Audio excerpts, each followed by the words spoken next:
When I wake up in the morning, I peruse YouTube, and what I see causes me to get blue.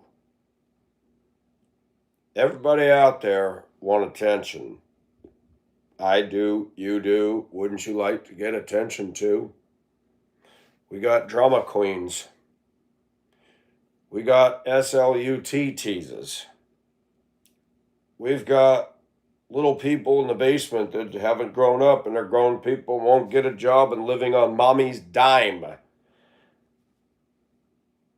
Some goober last night made some rude comment on my channel. I went over to his and he's got a glass beer bottle in his hand and his little butt stash and trying to be tough. And I'm like, dude, go get a job. What is it with a lot of American men that they think by saying the F word or hateful comments that makes them a man and that they suddenly have more rank than me? Well, what is up with that? You know, I can say the F word too, but it doesn't mean I'm a man. It just means you have a toilet mouth. Toilet. And this society today, cussing is off the charts. It's in me. I'm not proud of it. My pastor's very much against that. I don't use it at church.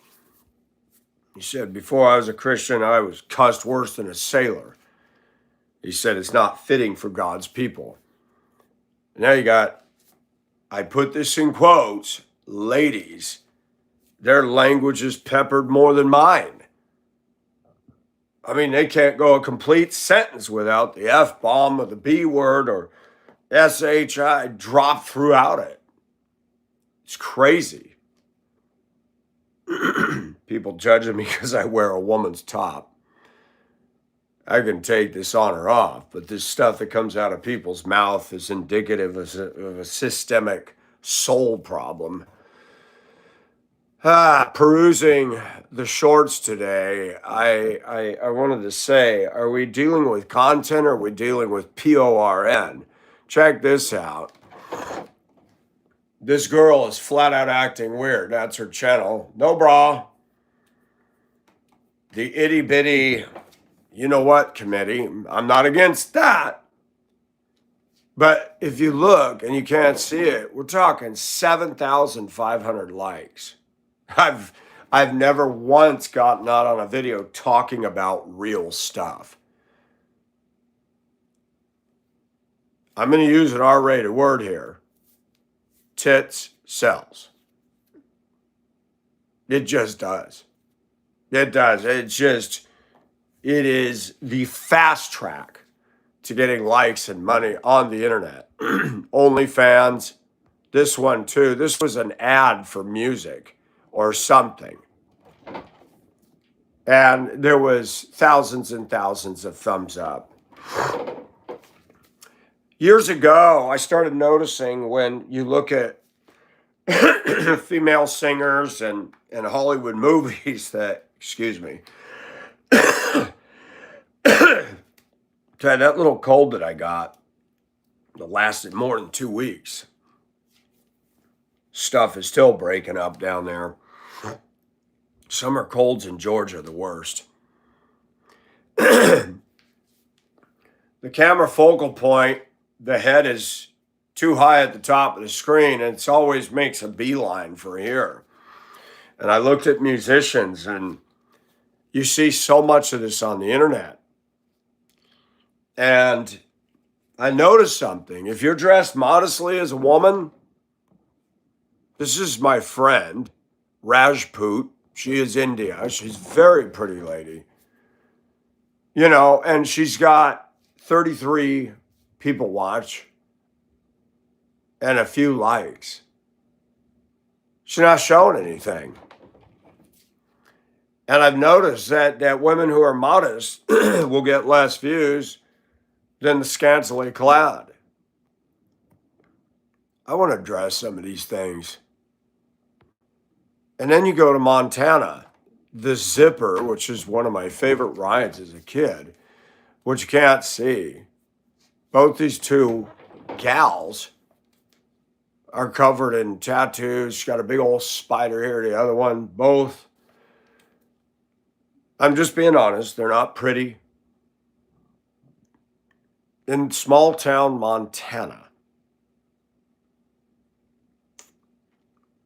And people laugh at me. People laugh at me. They're derisive on here. It's amazing. One woman saying, I don't date a man who wears women's clothes. What is your definition of a man? This is another YouTuber. Leaving nothing for the imagination. That one has tons of followers. No content, just boobs. That's it.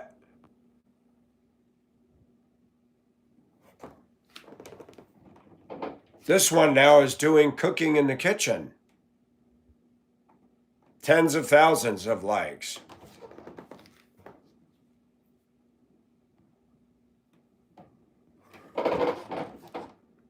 This is the content now. If you look above, he wanted anal. There's the same woman with no bra cooking in the kitchen. And it's nothing but men in there going, wow, that looks good. And the food isn't bad too. I mean, just sexual comments after sexual comments. And she's enjoying showing off her puppies.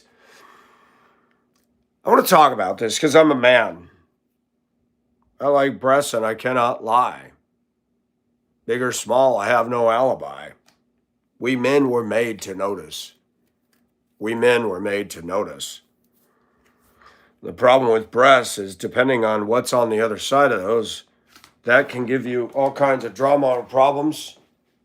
Or you can have yourself a wife and a good woman that is your better half. Today, I really feel like getting married, getting involved with people. One young man messaged me on Discord and said he went on a date. And she sat there the whole date projecting about what her ex did. I've been on a few of those. When I was in Colorado, I've been on a few dates where, yeah, I'm paying for dinner. You know, let's be lighthearted. We're on a date. And she wants to talk about all the grungy, awful things she and her ex went through. And my mind is going, you know what? Anything I do or say that reminds her of something yucky she's been through, that'll be a trigger. Run. I don't date anymore. I don't get on this stupid online Zoom, Badoo, Plenty of Sharks. I don't get on that stuff. And I'm going to be honest, I'm struggling. People say, if you want a good woman, go to church. They're stuck up and they wear dress barn clothes. Nah. You go back out in the world, they act, talk, walk like men. That doesn't turn me on. What has happened to women in our culture? I spent an inordinate amount of time dealing with one that I thought was pretty, who's nothing but a drama queen, and has managed to spill her toxic narcissism, denial, projection issues, false accusations against me and others. I'm in Georgia, she's in Chicago, she's affected people in Michigan and all over the country. And she has no self-awareness whatsoever. And I've made allies with people who've had a falling out with her because they're tired of it. And for a long time, I believe there was something wrong with me. And I'm meeting women on my channel. This is boobs again in the kitchen. The other title for this is Soft Porn. It's actually more effective than just brazen rip your shirt off. Leave something for the imagination. This woman is older and she's feeling it. So under the guise of a cooking show, instead of eggs Benedict, you get eggs breasts.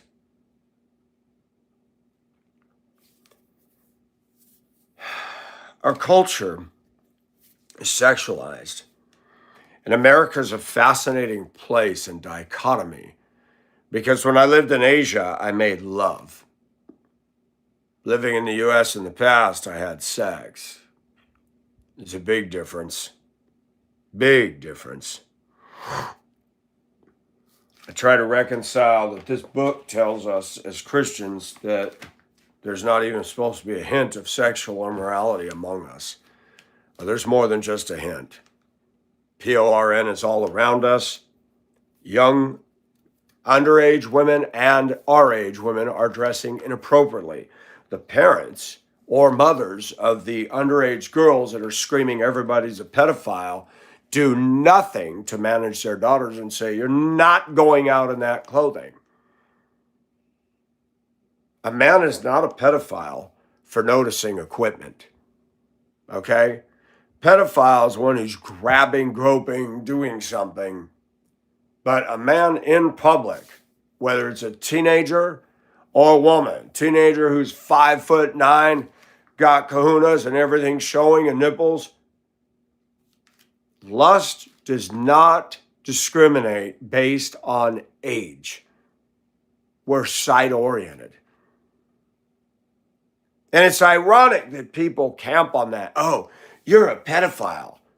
Because I noticed the girl that's showing her sexual equipment in public? No. Ironically, the Democrat left, you got Jon Ossoff in Georgia. He's a clown using black people to bolster his vote. I'm so tired of the Democrats pimping the black community. They don't care about them. They use them to get in office. That's it. They drop some crumbs from the table to succor them, and that's it. That's fact.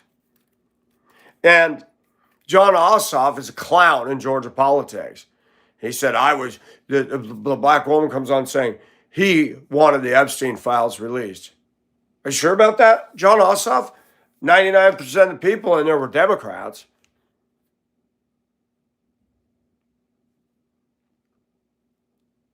The left has TDS so bad. I don't agree with everything Trump is doing, but I see Trump derangement syndrome. You cannot not notice it. Trump needs to get out of this stupid war with Iran. It is foolishness and it's pointless. It goes on at the tune of billions of dollars of blown up stuff. America has dragged herself into other people's business, and it's costing us.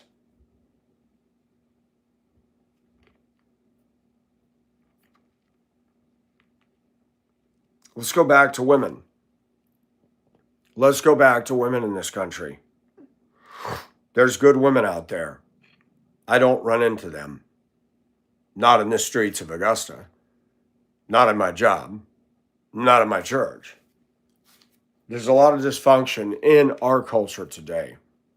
And the biggest dysfunction of all is when you have a grown woman that has no self-awareness, cannot see the truth about herself, projects, points her little gun at anybody who disagrees with her, and fires endlessly.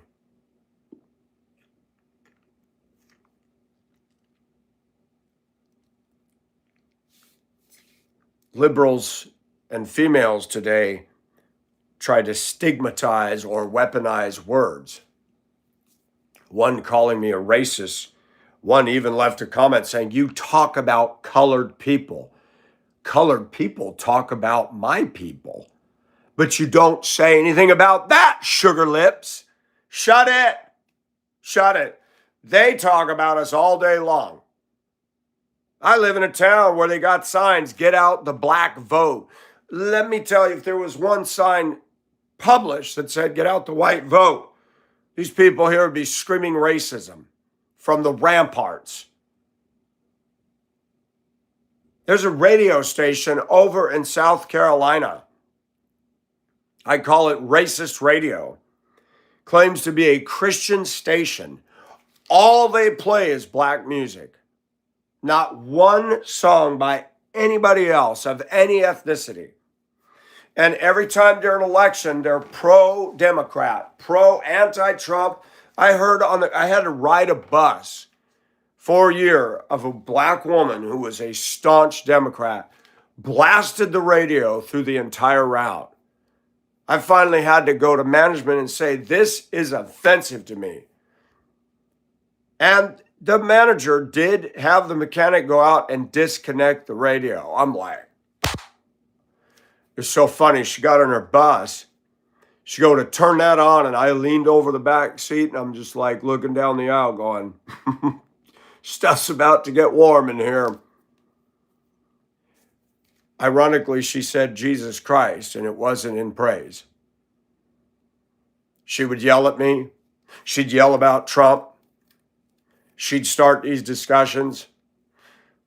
People who call me racist have no idea the racism that's been dished at me. I'm not racist. I just tell the facts. I just see pattern recognition. And what the left has done is we are not allowed to say anything about any people while we got to take it in the shorts. Anybody tired of that? Are any of my Caucasian brothers and sisters out there sick and tired of that one-way narrative? I am. I'm tired of a lot of things. I'm tired of these damn women that don't work a damn job, that get out there being an SLUT to show their boobies all day, and I got to go work a hot, sweaty warehouse for peanut pay.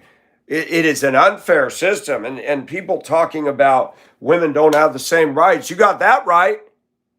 They can just sell their bodies and sit at home all day and not even bathe and smell like funk and stank and skank, and they can put themselves out there and make a handsome living. Yeah, we're getting tired of it. It amazes me. Two women can sit there and fondle each other and kiss and all that, and ding, ding, ding, ding, money, the cash register rolls. And even in that, it's funny. Women will judge gay men, but they won't judge gay women. Why is it okay for women to be lesbian, but it's not okay for guys to be gay? And the Bible says that we're not supposed to be involved in any of that. Wow. The dichotomy, the craziness of our world today is real, folks. Look at this. This is an example of Democrat horse crap. 200,000 dead people collecting food stamps. 500,000 double-dipping benefits. Blue states are suing to keep fraud going. Did you hear that Gavin Newsom in California made it illegal to investigate fraud among leaders?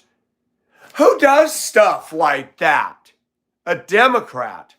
That ought to raise every red flag at hurricane force in this country. Remember when Gavin went for re-election, that Kamala Harris and Nancy Pelosi took congressional or, taxpayer money to go out there?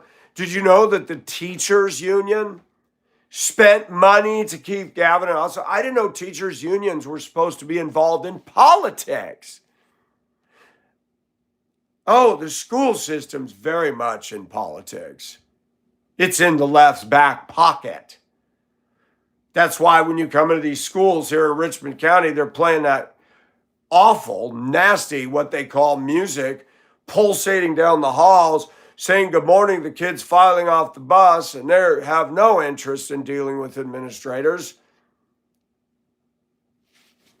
The school system in America has become the largest Democrat-funded daycare center in the world. We're not getting educated, we're getting brainwashed. And the internet is showing the prop wash of a young generation that's gone sexually to the dogs.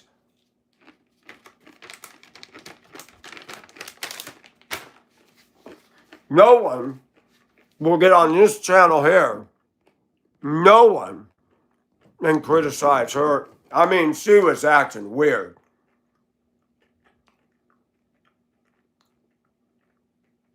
No one will criticize that.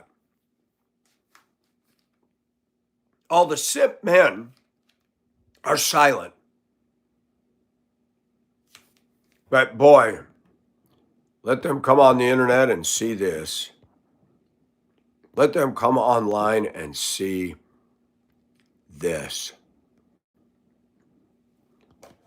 and watch all the males out there try to impress me how tough they are.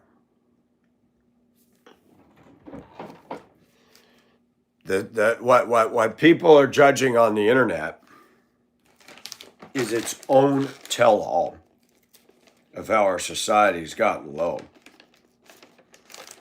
Proof that nobody's listening to what people are saying. They'll see this and go, WTF is this? Those same clown boys won't say a word about Miss Green Shirt held by one simple thread of fabric and no bra.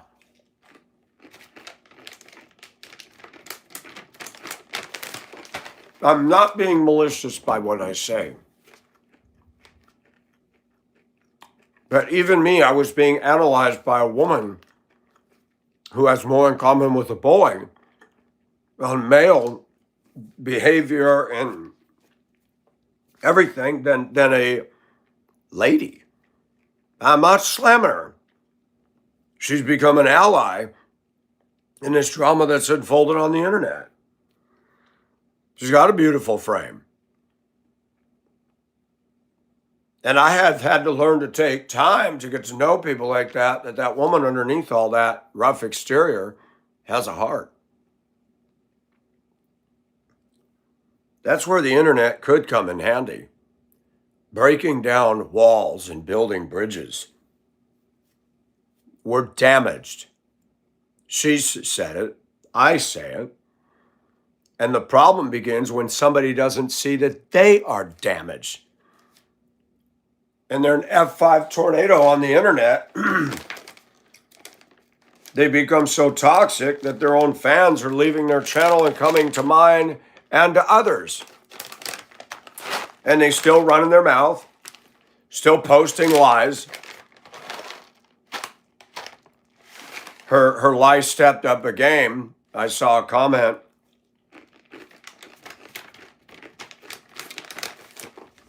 Trista screenshotted Mrs. Toxic going at it again. Mike's mad because I called out one of his moderators for being racist. Oh, there's a new lie. Now one of my moderators is racist and not me. There's not one moderator on my channel that was racist.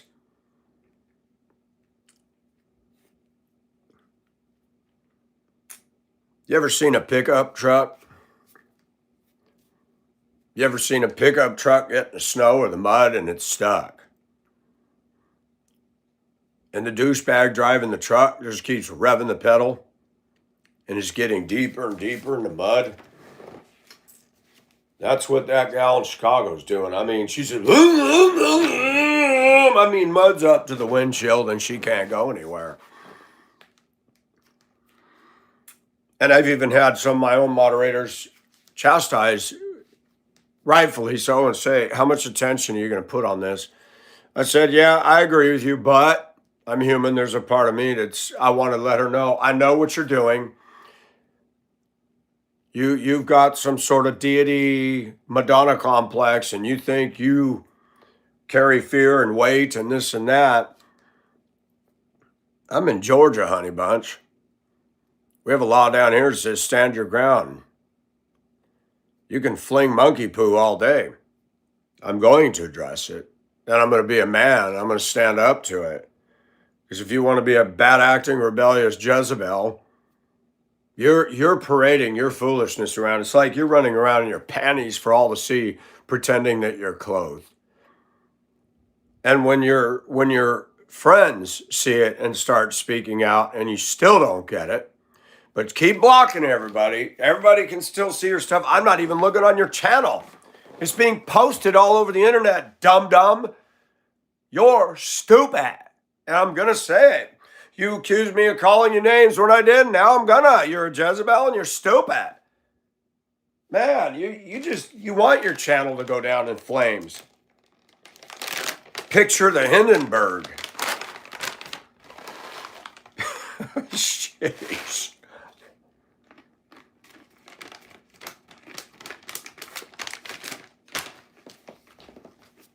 You taught me something.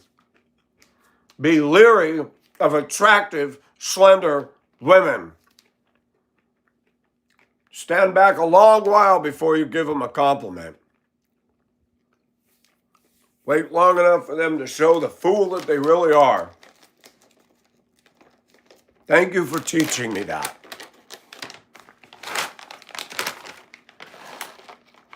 And you're the racist one. You don't like the fact that a Caucasian has the guts to stand up to the BS in our society and talk about it. You don't like that. Too bad. We've been bullied. We've been called racist. The media's against us. The Democrats are against us. The school systems are against us. Hollywood's against us. Let me tell you something, honey bunches of oats. I'm not a white boy, by the way. You better get your facts straight. Color test, white, red, ruddy complected. I'm Irish. Did you forget that? We're called Fighting Irish. And I don't fight with my fists. I fight with my mind and I fight with the truth. This is the sword. And I fight with the truth. And the problem that people are having in this country is they have seen such silence from those of us that are Christians and conservatives that they just think they can say and do anything they want until they meet me. They don't like it. What does it say in the Bible whenever people tried to stand up for the truth? It said the Jews were cut to the heart. They railed, they got mad, and you see that. I need to be in office. I need to rile up and stir up these Democrats. They're evil, and they're unchallenged, and they run their mouths like toilet bowls while they destroy our children, destroy the family fabric, destroy everything in this country. No offense to you ladies that are a little bit rough. This culture is not producing ladies anymore. And people worry about me wearing some skimpy, dumb top. It's an article of fabric. But inside these women, there's so much profanity and toxicity and trying to act butch and man. And it's like, people say they don't want no pretty boy. Well, I don't want a woman who's acting like a dude. That's not cool. People thinking I'm woke because I wear a skimpy top. Wow. Wasn't it the Democrats that pushed for wokeness? Wasn't the Democrats pushed for cross-dressers and transgenders? Yeah, they were. And now they're the ones hating on them. That's funny.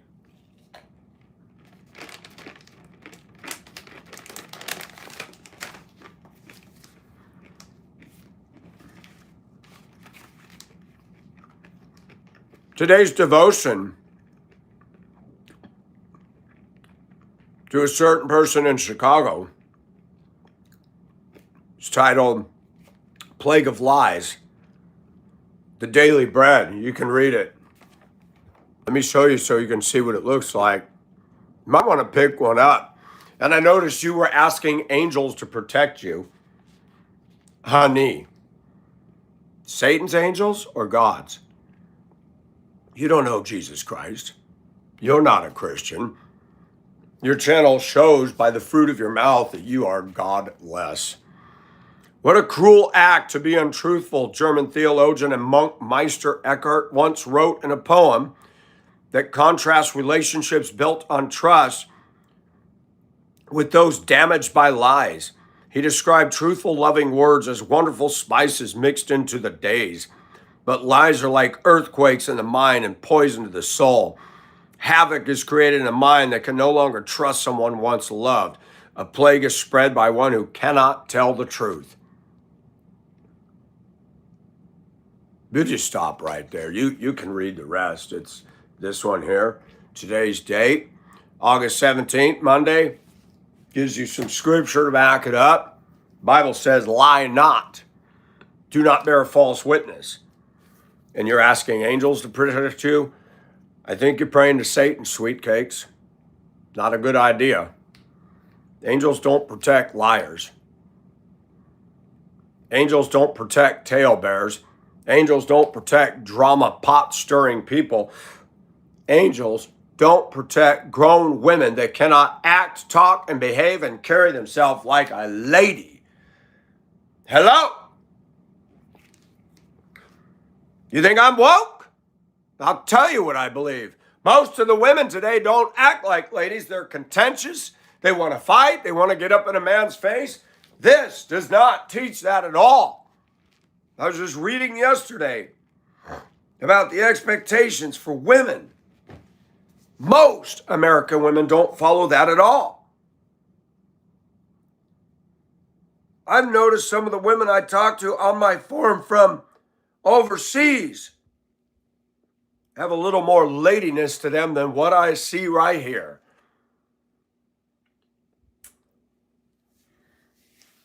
And I already know that no matter what I say on here, somebody's going to get offended. I've been offended my whole life, so welcome to the club. Sheesh. How come all the simp men that want to play macho and say WTF on my channel don't get on this and say WTF? First of all, how old is that chick? That's the only thing you got going for you, girl. The only thing. Nothing else. That's not content. All the internet is becoming is a cabaret for girls in their bedroom to go like this. That's all it is. You don't have to pay to go to a club now. You don't got to go to Shotgun Willie's in Glendale, Colorado, and go to a Tata bar. You can just sit in your room and you can go, and the penis Olympics go on all day, 24/7. That's all that is. And I'm getting sick of it. Oh, I like The View, but I'm tired of it. You can't have a relationship with that. They don't want a relationship with anybody. They just want to pimp everybody for their attention, make everybody slobber over something they can't have. There's another ugly outfit. Dress Barn, SLUT version. And people get mad at me for this. They get mad at me for saying it. But I need to say something. That's not going to get 100,000 hearts and likes.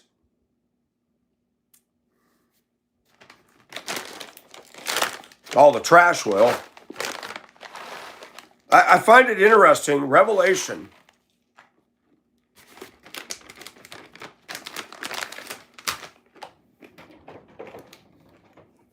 Talks about the wrath of God.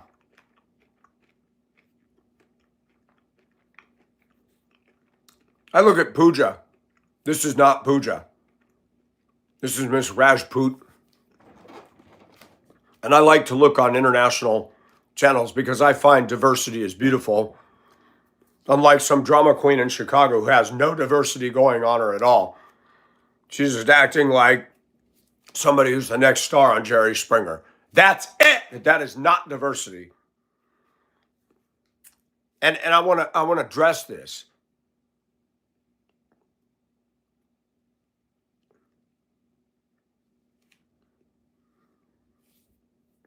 How come men are not allowed to speak the truth on women? That's another thing I've noticed.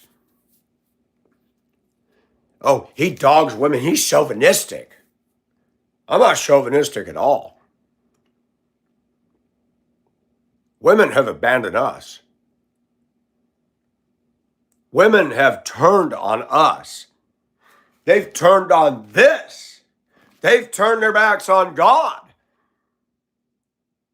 And they rationalize and justify their man-like behavior. And we're not allowed to say a damn word. But people can judge me for the lipstick and whatever. That comes off. Washcloth, gone. I can change a shirt. I'll tell you what, most women in our culture today don't like a man like me who has strong conviction. They don't like it that I say no to marijuana 100%. Well, and our pastor nailed it yesterday. He said that a preacher is not to have alcohol at all. Well, the Bible says, be not given into drunkenness. It does not forbid drinking. But he said a pastor should totally abstain from alcohol because nothing good comes from alcoholic consumption.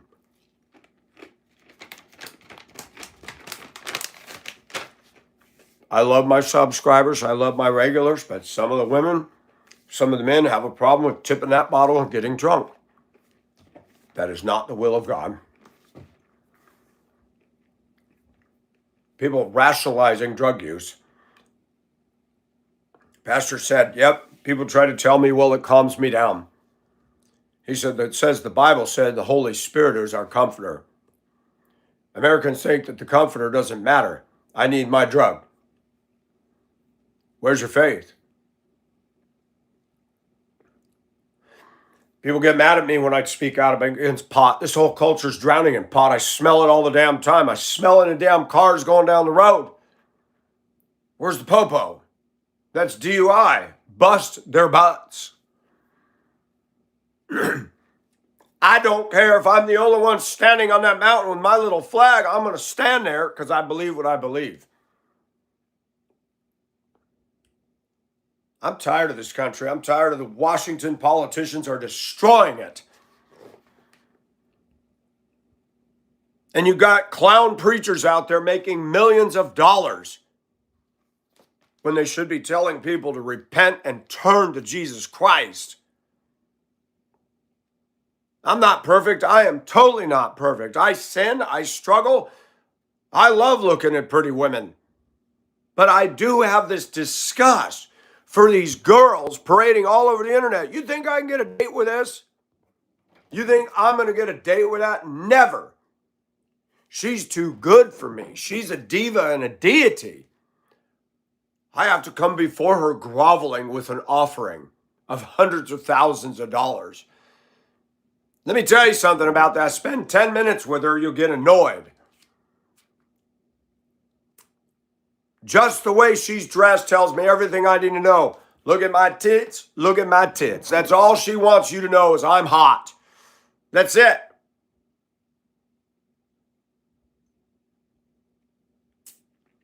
There's no depth there. I can look at that and I can tell you she's probably not into deeply intellectual conversations.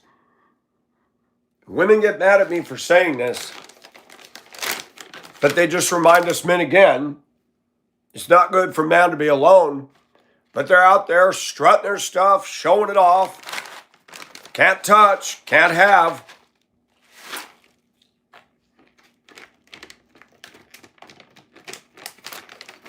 You know what the Bible says? You know what the Apostle Paul says? If I use my freedom to create a stumbling block for my brother, that's not right. Yeah, honey, you got freedom to dress like that, but you're a stumbling block, and you are making it easy for us to sin in the mind. You will be held accountable for every single guy you've tantalized by that. Even ones you don't know that are looking at you right here. Whose daughter is this? Whose daughter is that? Who's raising that? She's only good for one thing. Nothing else. And she's put herself out there like that. And I'm going to tell you something. Fast forward the camera 40 years on that girl. When she smoked and drank, got all the circle and cracked lines around the face, missing teeth from meth and whatever. And see how many guys are banging at that door, standing in line for that.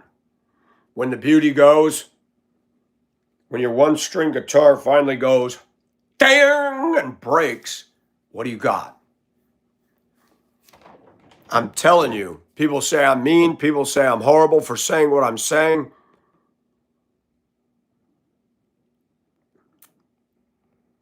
And then this on YouTube.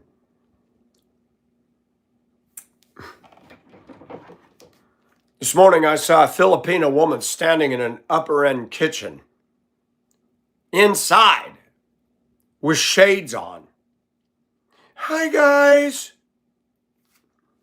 It's all the same. And it's becoming the same around the globe. Everybody wants attention. But then those same kind of women, especially in America, that think they're all that with their toilet mouths, will get on Pooja's channel and say, what the F is this? What's she doing in that barrel? Mean, nasty, evil. She's enjoying the water, women. She's not showing cleavage. She ain't showing nipplies. And I notice America has got a bunch of smartasses.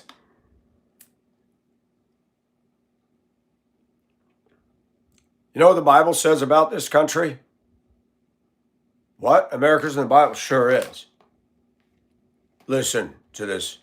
To whom much is given, much shall be required. America, you're going to get your butt slapped so hard. You've been given everything, fresh water, fresh air, the most beautiful scenery. You've been given freedom, and what have you done with it? This right here. He wanted anal. A grown man wanting to boot off a woman. Are you serious? That's not what a bung is for, folks. Any man who wants to put his shaft in a bottom is homosexual. That's a fact.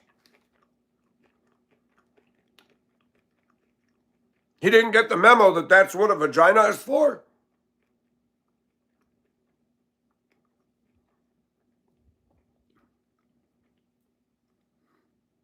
I'm going to say it. And if I step on men's toes on my channel, oh well.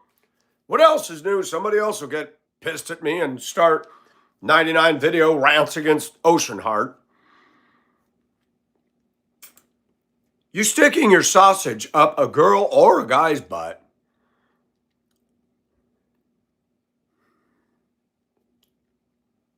I know a black guy that just died. We worked at the same job together down here, driving a bus. I liked him as a person.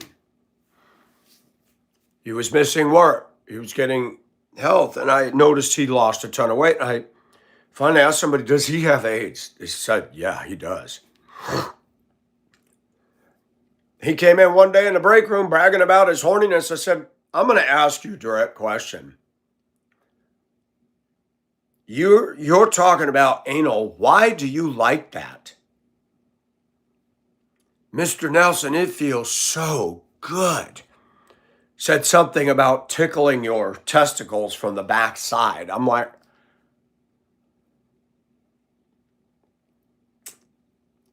guys that do that, that's a surefire way to get AIDS.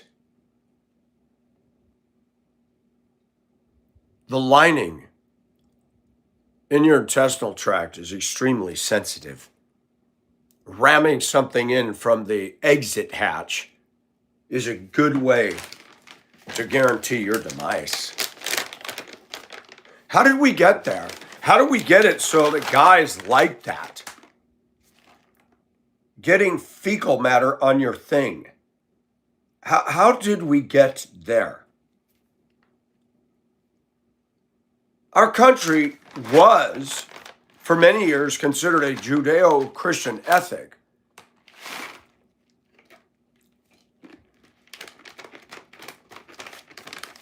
A lot of our laws in the Constitution reflected God's commandments. Do you know in America it used to be a sin, a punishable offense by law if you lived with your girlfriend? They called it cohabitating. Years ago, they struck them off the books because they're not enforced anymore. That is the dumbest thing anybody can do is play house. Yep, I'm going to move in with my girlfriend. Yep, another failed relationship. I don't know why Christians think that's okay. God does not honor it when we sin. Our feelings of lust and sexual enticement is so powerful that we'll ignore this. Have you listened to our music? Our music has warned us. Feelings, nothing more than feelings. One woman I'm listening to is bragging about effing somebody and she has no regrets. But he's in your life, married you and caring about you. And every time you have sex with a man or a woman, you bond. The Bible says you become one with that person. They call it soul ties, heart ties.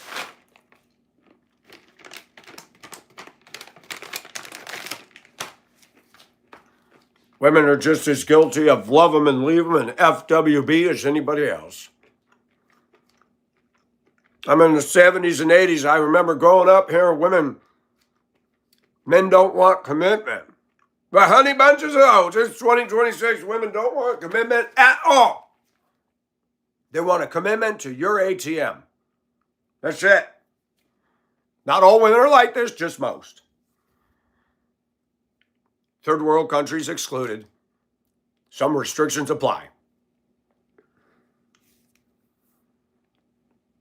Bigger bank account, move to the front of the line. Have you looked at some of the real, I'm going to use the term, geeks? Guys that are geeky, they have no muscle physique, nothing. And you'll see this gorgeous fox of a woman with him. And my immediate mind is, he's got a bank account. Then you find out what he does. Yep, bank account, that's it. What's love got to do with it? What's love? You have to pay for love. And it's not love. It's an illusion. It's an illusion.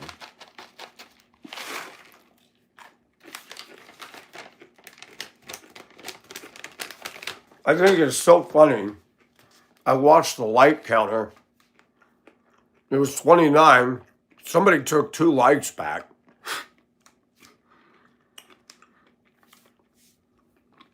I tell the truth. That is why my following is extremely small. If I was a woman and I looked like this, everybody'd like me. Isn't that nice? Those headlights are on high beams. But just me telling the truth, never going to get there.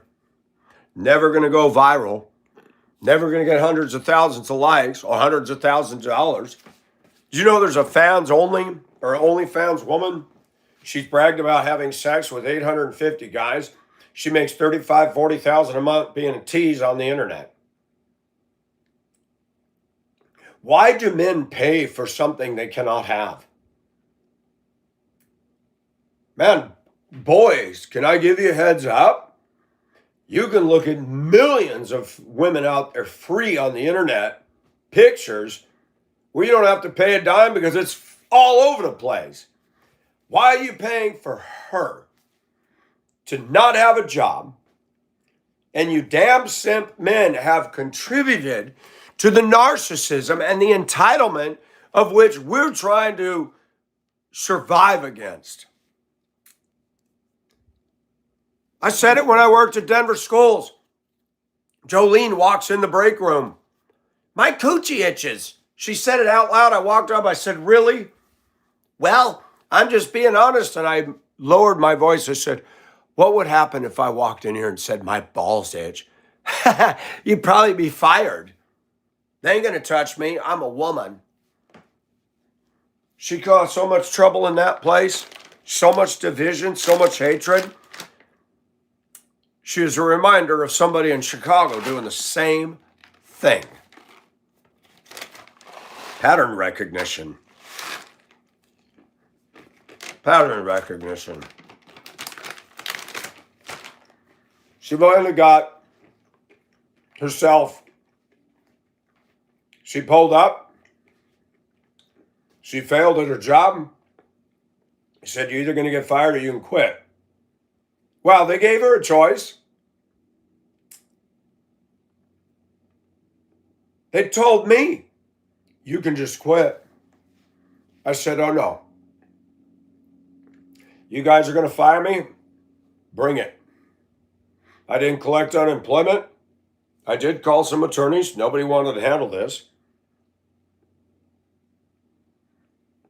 I sent that letter from the superintendent to a black school teacher in Africa who I knew on Facebook.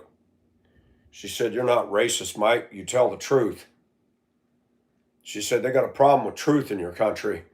She said, those African Americans did that stuff here in Zambia. Our government would shoot them. They don't read them their rights. They don't play over here. I said, maybe I should move to Zambia. She goes, I wish you would. I would sponsor you. I have a farm. I have money. I have a home.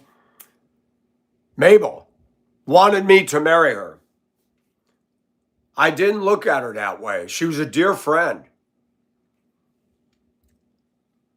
She asked me repeatedly, what is wrong with African American culture in the U.S.? Talking about an ethnic culture and the negative things that is part of their culture is not racism. Why they talk about us all day long? White people be like white this, white that you cannot. I can walk through town, and you'll hear them say the word white. Nobody says racism when they do that. God wanted me to move here to become bold. I thought I was telling the truth for years. You don't learn to be bold until you're in the thick of it and you see so much contradictory behavior and you start going, I am tired of this one-sided narrative by the liberals. Michelle Obama has yet to accept my invitation to come down here with a CNN van with its mast up in the air, sit in my humble home, and let me answer the question of why whites don't move to black neighborhoods. Because she said that. She said that on national television. Michelle would never come into my house. She'd never buy a house in this neighborhood or anything like this. And they sit in their lofty security camera, gated community perches, saying inflammatory statements about my culture. And that's never called racist. Huh. Fascinating. One clown wrote, you talk about colored people. Colored? You're calling them colored people? That's derogatory. That's real derogatory.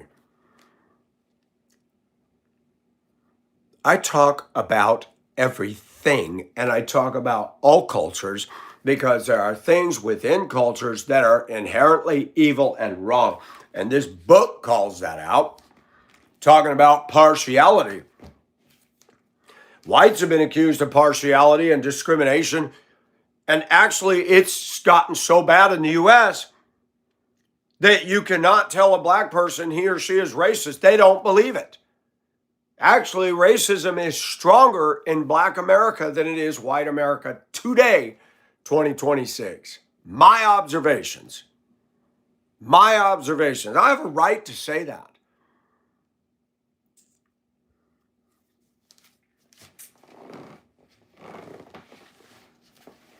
And you got people waking up. I'm going to quote Trista. She said she was a Democrat and she voted for Trump.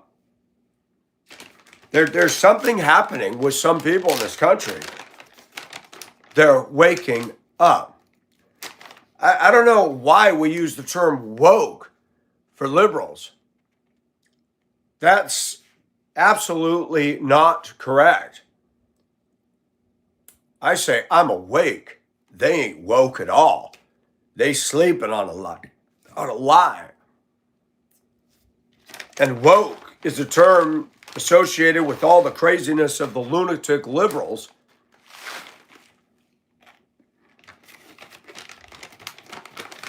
I prefer to use the term blind. Remember when Nancy Pelosi got up and said the Democrats are closer to Jesus Christ than the Republicans? Whatever Kool-Aid you've been drinking, Nancy, that must be good stuff.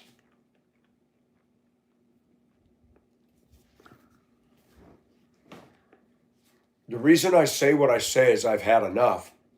I'm powerless. My vote doesn't matter. My convictions don't matter. Politicians, attorneys, lawyers, school districts, they do whatever they want, unrein, unchecked. I watched a video somewhere in the U.S. The entire neighborhood has complained about a house of barking dogs, loud music, and the police don't do anything. You're going to make me pay my taxes, then do something about the idiot disturbing the whole neighborhood. Or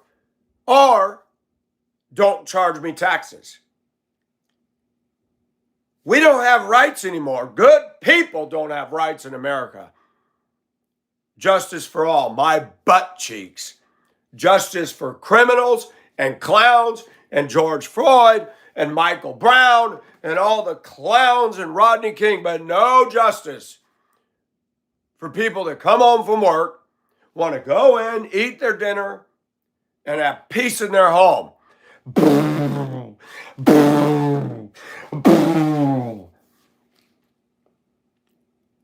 Really, urban terrorism brought on by the usual suspects.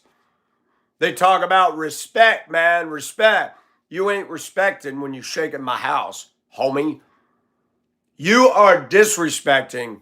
You are poking the stick at us. They do it to the cops. They do it to society. I drove the bus down here. They do it to the bus drivers and the administrators, even when they're their own color. I've watched it.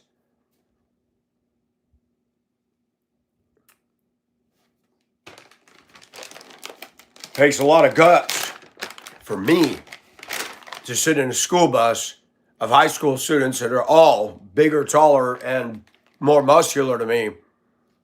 And they're sneering at me, full of hatred and contempt because I'm white.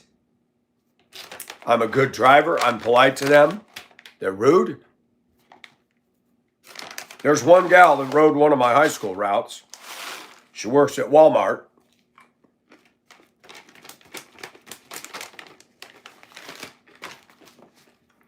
She got on the bus one day with her bra on. Black bra. I'm like, oh my gosh. She says hi to me at the store.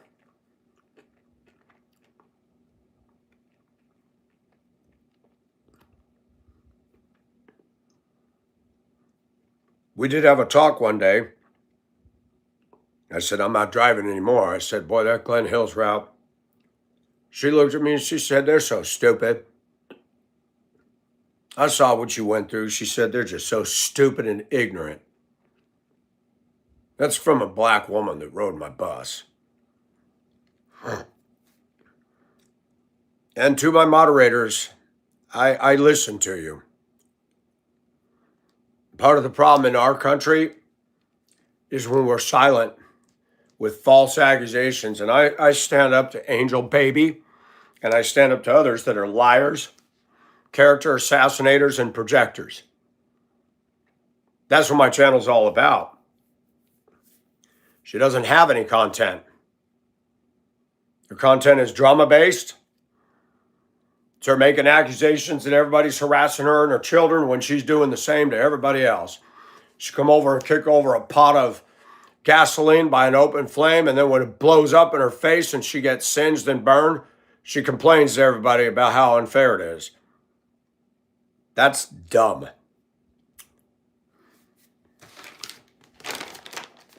And it's true.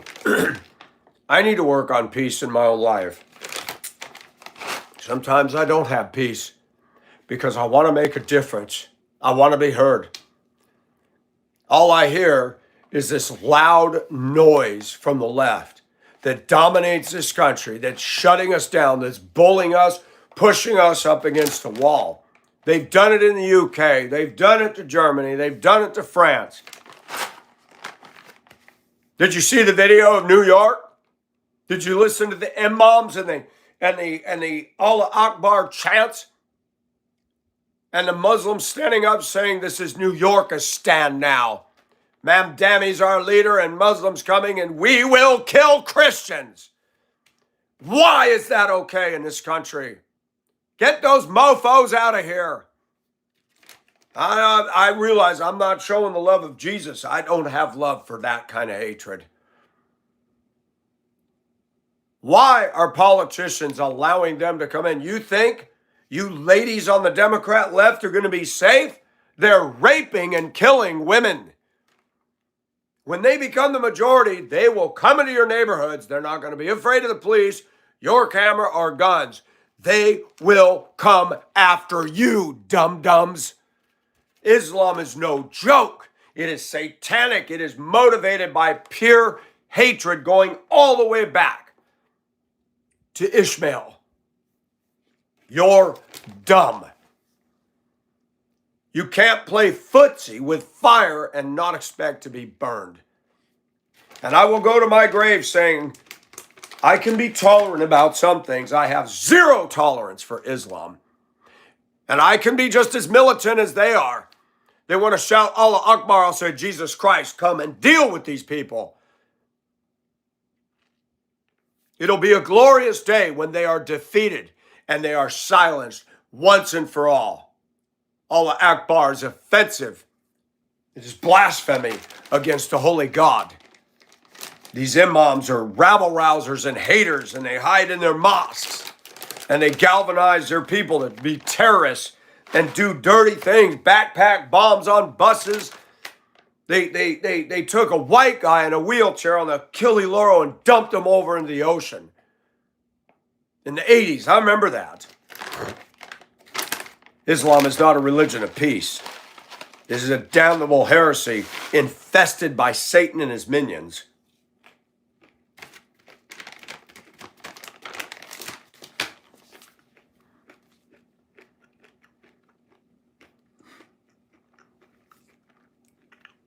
Last night, a guy kept going round and round in the comments telling me I should join the Mormon LDS Church. I'm like, it's as bad as Islam. They're both equally false. They're both lies. Granted, Mormons aren't calling for terrorist acts. They got their little Hallmark commercials, which are just totally fake all the way. It is not the church. It is not of Jesus Christ, and they are not Latter-day Saints. The whole terminology is a lie. And you begin to see whether it's Angel Baby, the Mormon Church, Islam, Democrats, they're all connected by the same string. They're all related to the father of lies. And the Democrats cannot win an election by fact. They win by name-calling and smearing people. If you can stigmatize Michael Nelson by branding him as a racist, oh, we don't got to listen to him, he's racist. Oh, is that how that works? No facts. If you listen to my channel, I've talked about the crap I don't like of white women. Anybody call me racist for that? Never. How do we get to a point in America where if I say the word black, racism, it's like the mousetrap. Don't touch that peanut. Pah! Wow, I just said the word black and I'm a racist. I talked about some awful behavior by the blacks. Bam, racist. The Democrats cannot win by truth. They don't stand on this. The Democratic Party has never stood on the word of God. They screaming and yelling about Trump to release the Epstein files. When's the last time you've heard the Democrats scream any Democrat that was involved with those children needs to go to jail? When's the last time you've heard any of them say that? Boom, bing, bing, bing, bing, bing, bing, bing, bing, bing, bing, bing, bing, bing. When a problem comes along, you must deny it. When a situation comes along, call them racist. Look at Obama. Let's talk about that. Let's focus on a racial divider.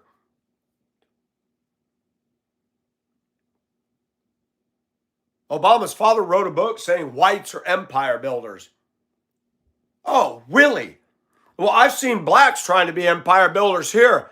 They come into a neighborhood, it's quiet, everything. They're going to play their music. Boom, boom. They're going to play King Tut, fook everybody else. And you try to tell them, hey, you know, I don't effing care, white boy. Shut the F up. What's an empire builder? You're going to come in and dominate a peaceful neighborhood and corrupt it and ruin it? Yeah, and that's what goes on in the United States. Troubled little boys, absent their fathers, grow up and they're going to pretend to be the dominating alpha man in their car with their little gay spinny rims and listen to the crap they're listening to. Mother effer N-I-G, mother effer N-I-G, I hate everything.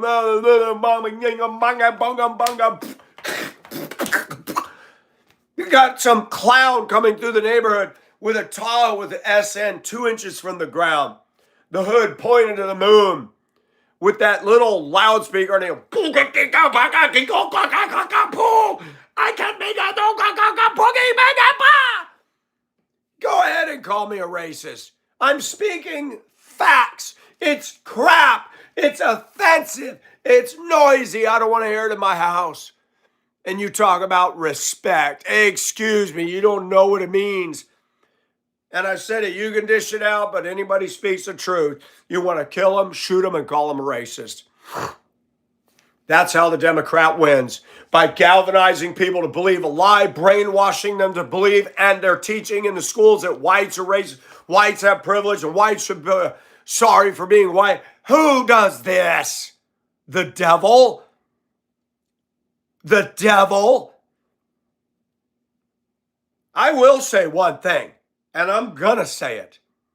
Out of all the ethnicities in the United States, there's a majority of the 13%ers in this country that have listened to the lies of Satan. They do not follow this, as evidenced by their foul RAP music.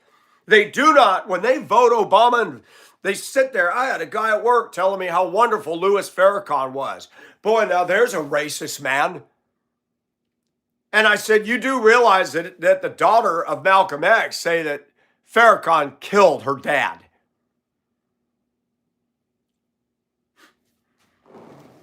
And the Muslims are trying very hard to recruit the blacks.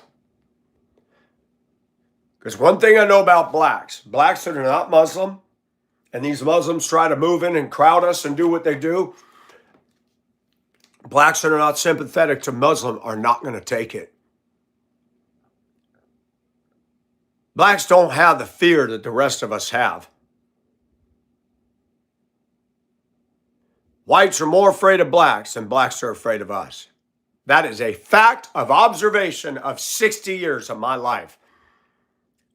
That is a fact of observation of 60 years of my life.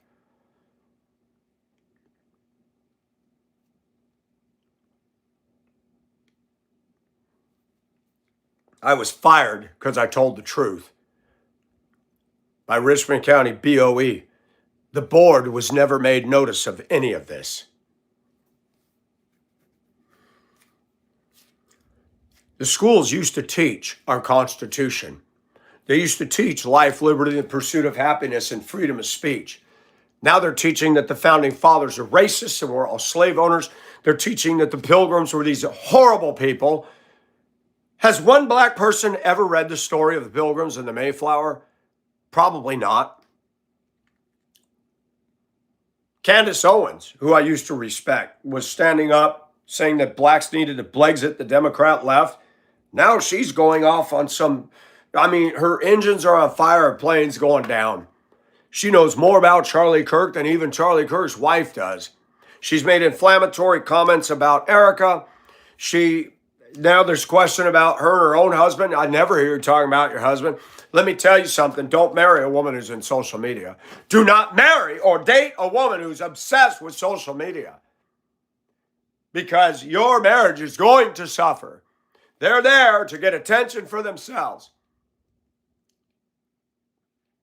And that is a problem, man. You want to get involved with a woman who's addicted to her Facebook and her Instagram and all that, you're going to lose.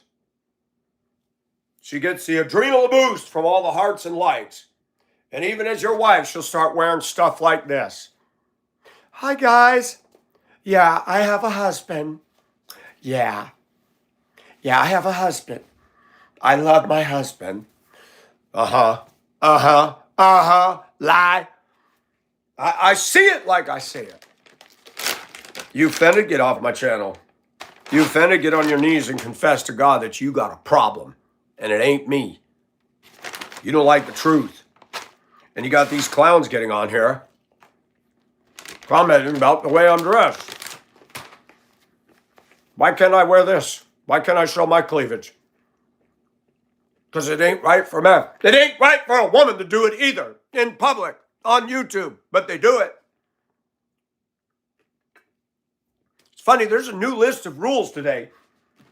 The rules that God set up, he set up in eternity and he doesn't change.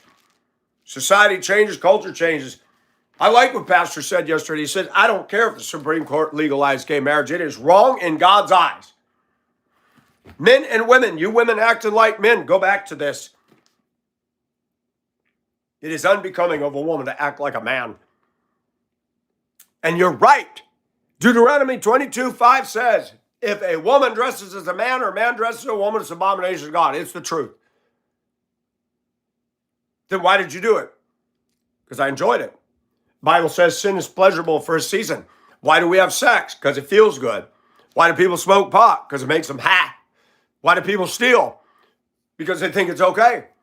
I got a guy at work that told me if he could rob a bank, get away with it, he'd do it. I said, that disturbs me, working with somebody that believes that. No, man, I'm just keeping it real. No, man, you're a criminal, man, and I don't like it, man. And I love the guy. I gave him a Seinfeld hug, and we both did this. I said, dude, I'm glad you're here.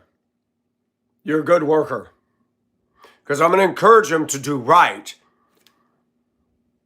Even a white guy can affect somebody's trajectory for good.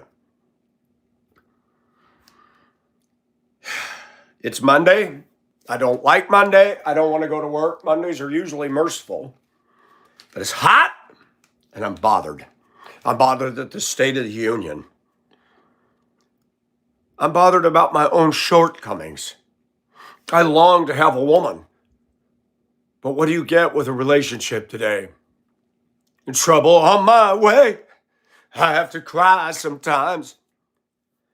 My channel is under constant assault and attack. Now it's under attack by a Jezebel who has no self-awareness, who can't look at her sorry, stupid self and her stupid behavior and her hateful, drama-based behavior. She's got a whole internet channel devoted to, woe is me, I am a narcissist. Everybody look at me. They're picking on my daughter, they're picking on me. Yeah, you dish it out to everybody and you can't take it when somebody tells you the truth. Sweet cheeks. You whined on your channel that I wanted to date you. Oh my gosh. I can't, we're far. And seeing this, I'm so glad I saw this. You are a liability, not an asset. But you are the first part of the word asset, for sure. And your own followers, devotees, and friends have gone vocal. I'm sorry.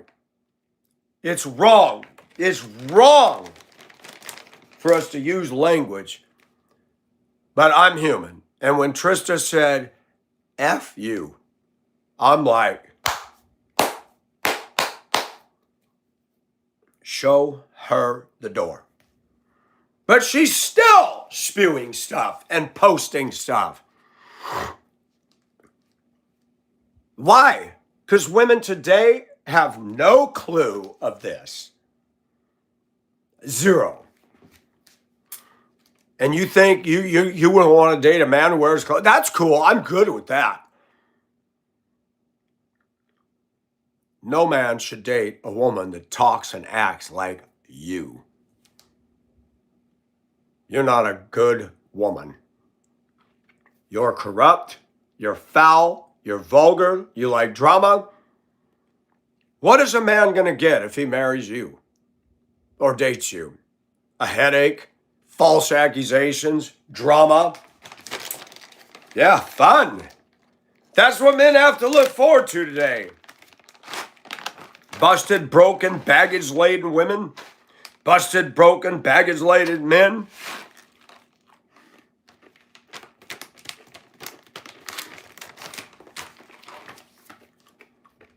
The dating scene today is a train derailment off a bridge.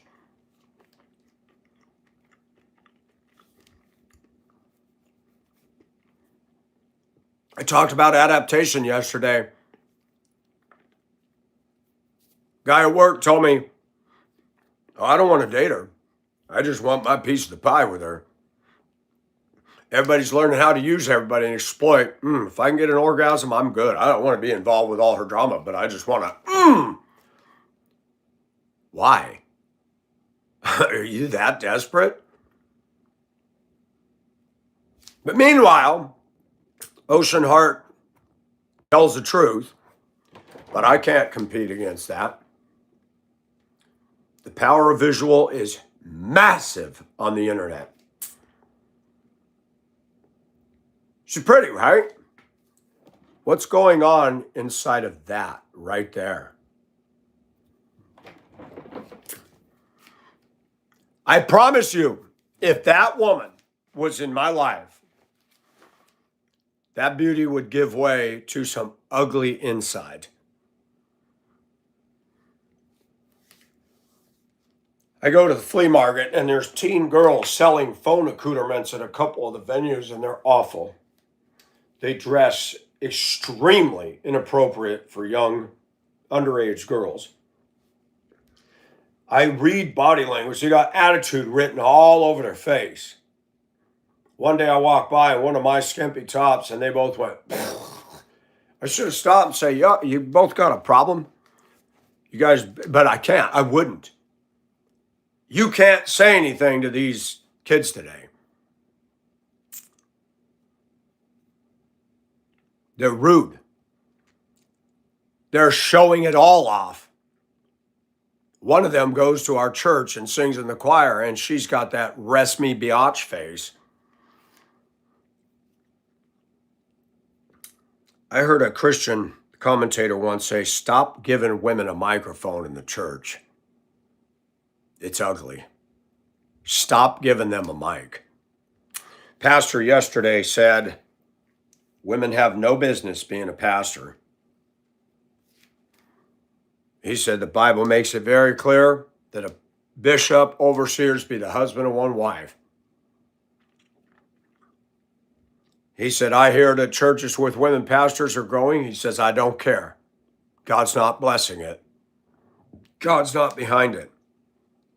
Women empowerment has gone too far. You got women acting, talking, cussing, acting like men. I'm 60 years old. Women half my age are missing their choppers because they've done so many drugs and God knows what. And they're not sweet anymore. And I know for a fact, some of these women, they may have a cute lower half of the body, but if you be involved with them, you're going to have nothing but problems because they're going to fight you and they're going to argue with you and they're going to be a complete thorn in your side. They're not going to be a helpmate. I haven't dated in 8 years.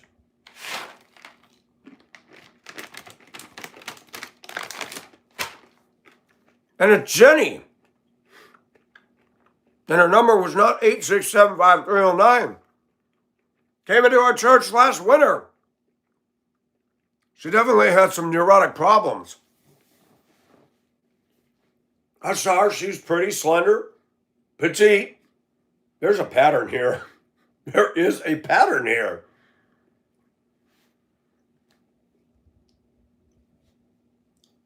She smiled. I said, hi, welcome.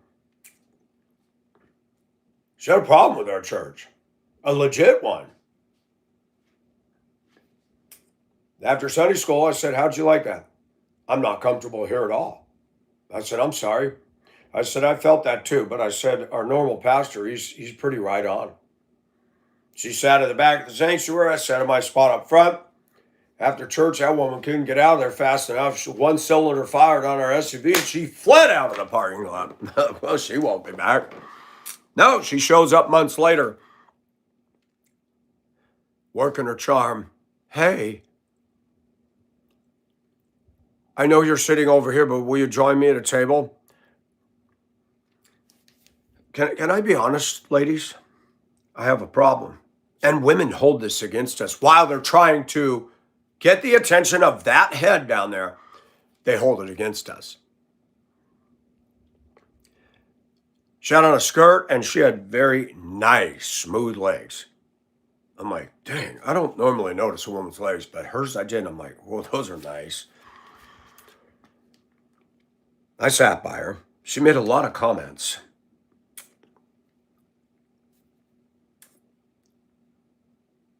She snapped at a guy who said, how you doing, honey? She goes, do not call me that. That's not okay.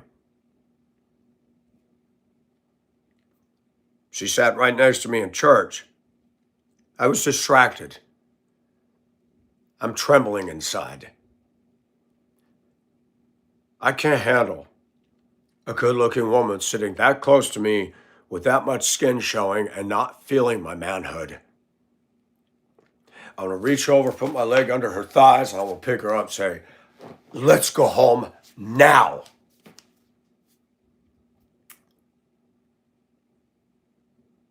But no, this gets good. She leaned over in the service to tell me something. I smelled the dragon breath, and I'm like, oh, that was nasty. And she kept trying to tell me something, and I just kind of looked at her and said, trying to hear. I noticed that yesterday.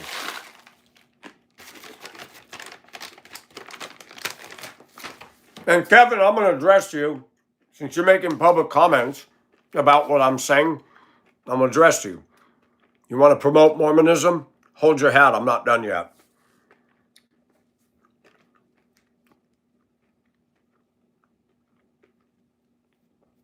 Pastor's preaching, and I noticed chubby woman dress barn number 1 talking to the teenager who's stuck up in the choir while we're all looking. I go, man, shut it. The pastor's talking. Heard him say, let's pray. They're still back there. Rude ASS chicks today. Nothing you got to say back there is so important. This is church. Shut it. Shut it. And these women judge me. They don't like long hair. They think I'm weird. At least I come in here with more respect than any of y'all Southerners. I thought there was Southern hospitality. I haven't seen it yet in over a year. That's a lie.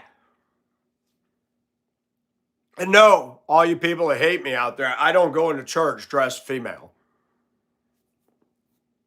Women don't want a real man. That is a lie. They want some goon in a lift kit truck pretending he's tough. They want a guy smoking the cigarettes, drinking the beer, and smoking pot, smells like BO. Oh, they like those guys. Or the guy that's a cash register and a geekster by day, wearing a plaid button-up shirt thinking he's such a stallion because he got a trophy chick that's digging into his bank account.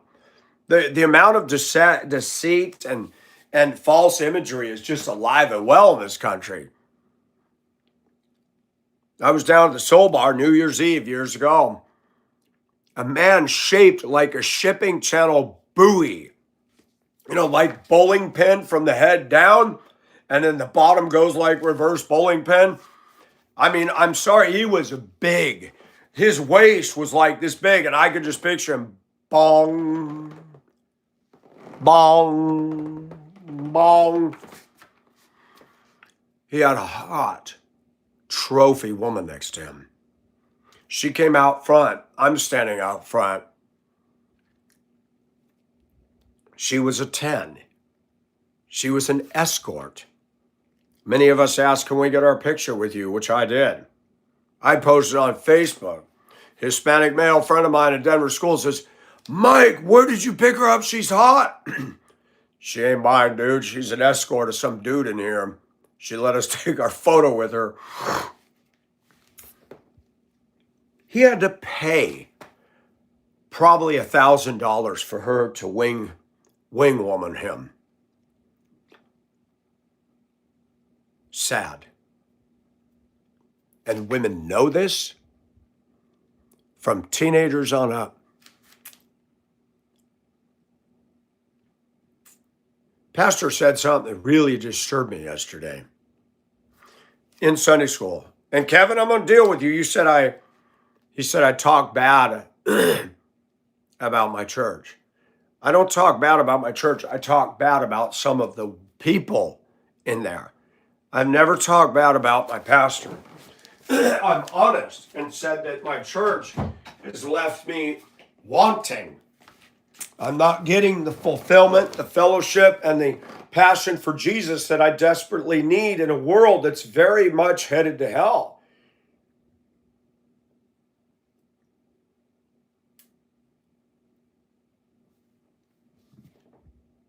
I'm going to say something. I don't care what society says. There's no reason I shouldn't be allowed to have a woman that good looking. I don't believe I'm a dog. I don't care what a bunch of butthead males say. You judging my looks, you're dumb. These simp men that'll eat out of the trough of these women and reduce themselves to pigs at a feeding trough in hopes that they'll get a date with her, and they're not gonna. And they'll come over to my channel, make WTF rude comments pretending to be macho.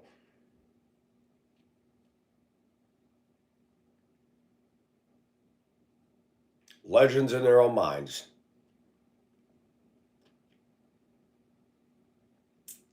Pastor said the choir directors told him, I don't know how you do it.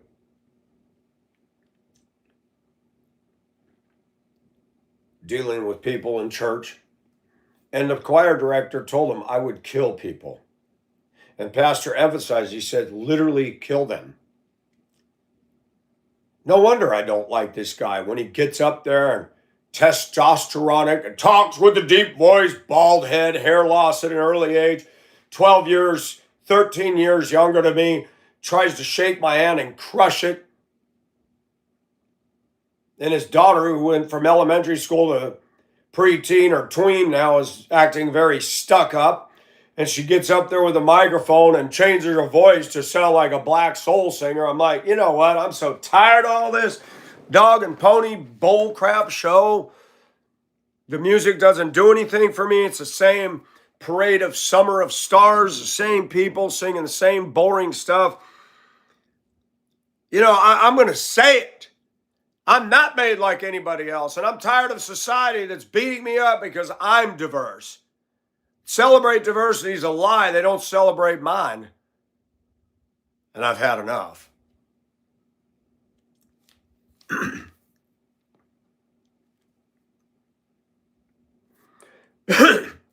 We don't sing heartfelt stuff.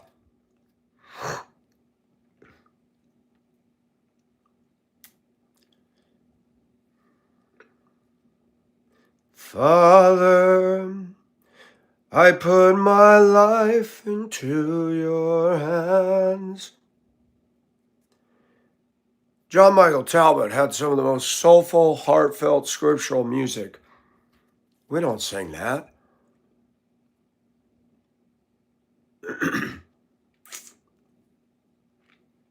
We don't even sing the grand old hymns. We sing 3 of the same hymns. The Southern Church, I've never heard them sing A Mighty Fortress Is Our God. I've never heard them sing once at our church, there's within my heart a melody, Jesus whispers sweet and low. No, it's crap. 80s track music. Now they're selling shirts at the coffee shop that the chubby women put together in the church, selling coffee. Women walk in with their Starbucks that are this big. It's not friendly, and I do criticize it. And Kevin, if you think you're going to come on my channel and tell me that the Mormon LDS Church is where to go, I've seen your little Hallmark commercials. It was boys that went out as missionaries. Now you got girls on there. Oh, they changed. Their God changed. Now women are going on missions. Isn't that interesting? Let's wrap up Mormonism in less than 5 minutes. Joseph Smith never made it past a fourth grade education. He was born in Palmyra, New York. His dad was a crook. He sold bogus treasure maps to gullible people thinking they could find treasure. The family was hated and despised. Joseph Smith made his way down to Illinois, Nauvoo, and then down into Missouri, and he took other men's wives to be his wife. He's a polygamist, and he was shot to death because he was a criminal. And the Mormons said he died as a martyr. Joseph Smith believed that all religions were wrong except God came and told him that there were ancient, developed cities in America. Archaeologists took him to task, said they didn't find anything but pottery shards and broken arrowheads. Biblical archaeology confirms the Old Testament over and over and over. Cuneiform tablets, stuff on temple walls, and watch this.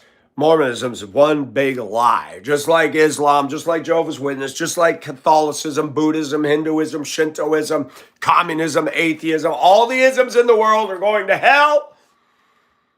All isms. Atheism is a religion, by the way. They believe they're God, and they say there's no absolutes.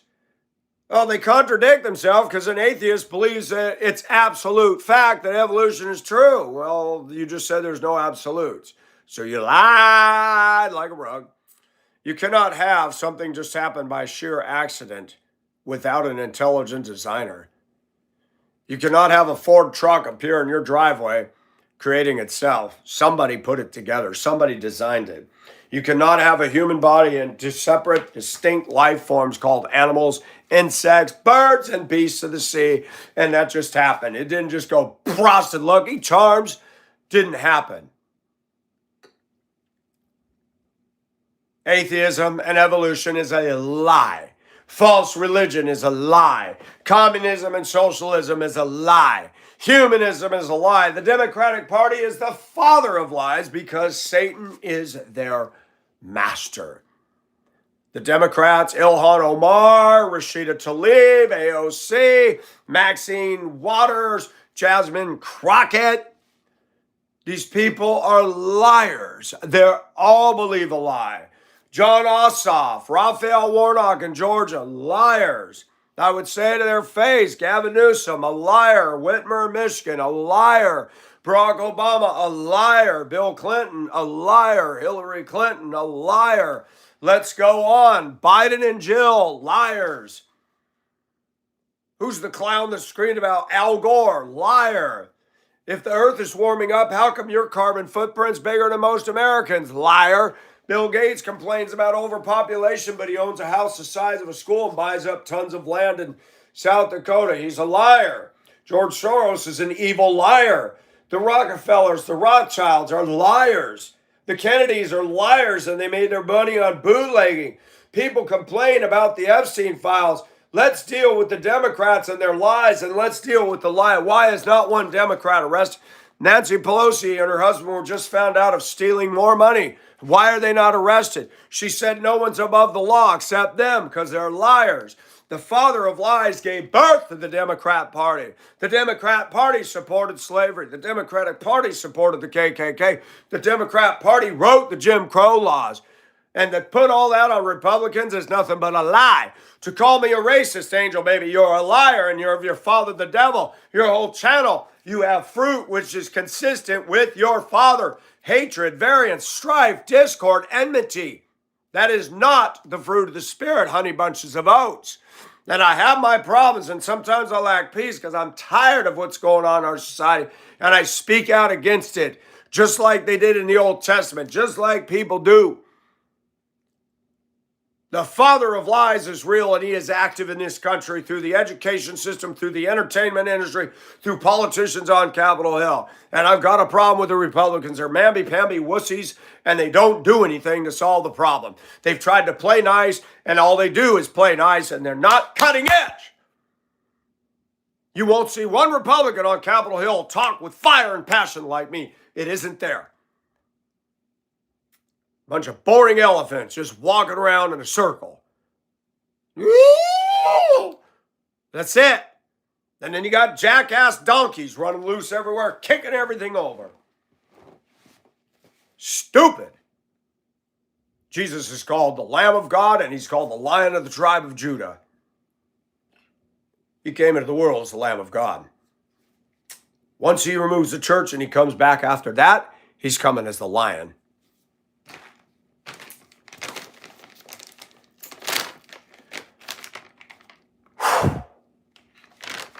Social media is not the problem. Social media is just a platform for everybody to put their ugly old selves out here and show it all for what it is.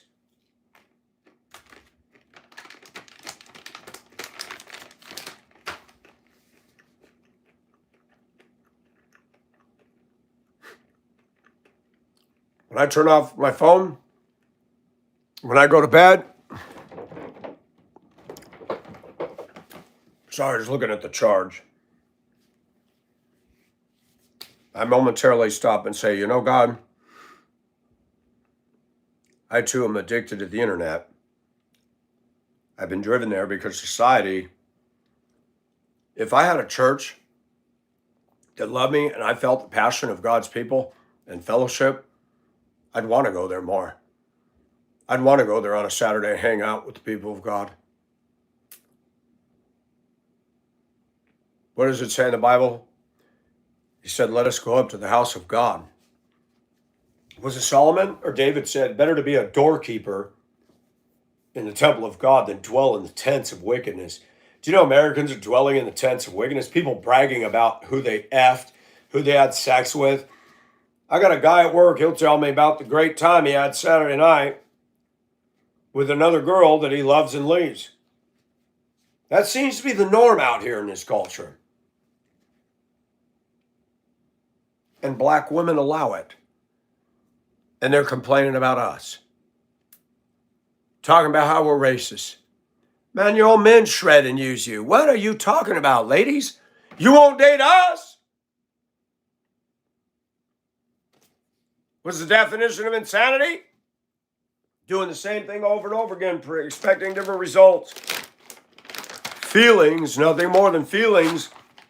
Acting swag, wearing the right clothes, showing up in the hoopty in the car, and once he does the hokey pokey with the penis pokey, you're done. Washed up, beached well, bye.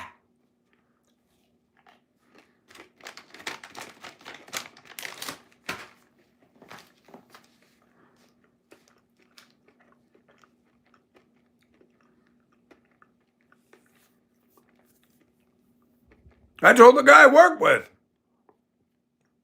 I said, I'm going to ask you direct. You're black. Why is your culture so sexually promiscuous? That's just the way it is, man. I said, yeah, but you just love woman after woman after woman.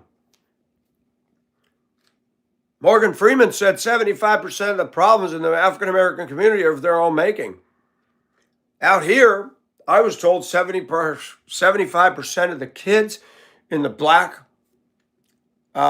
community here are raised by single moms.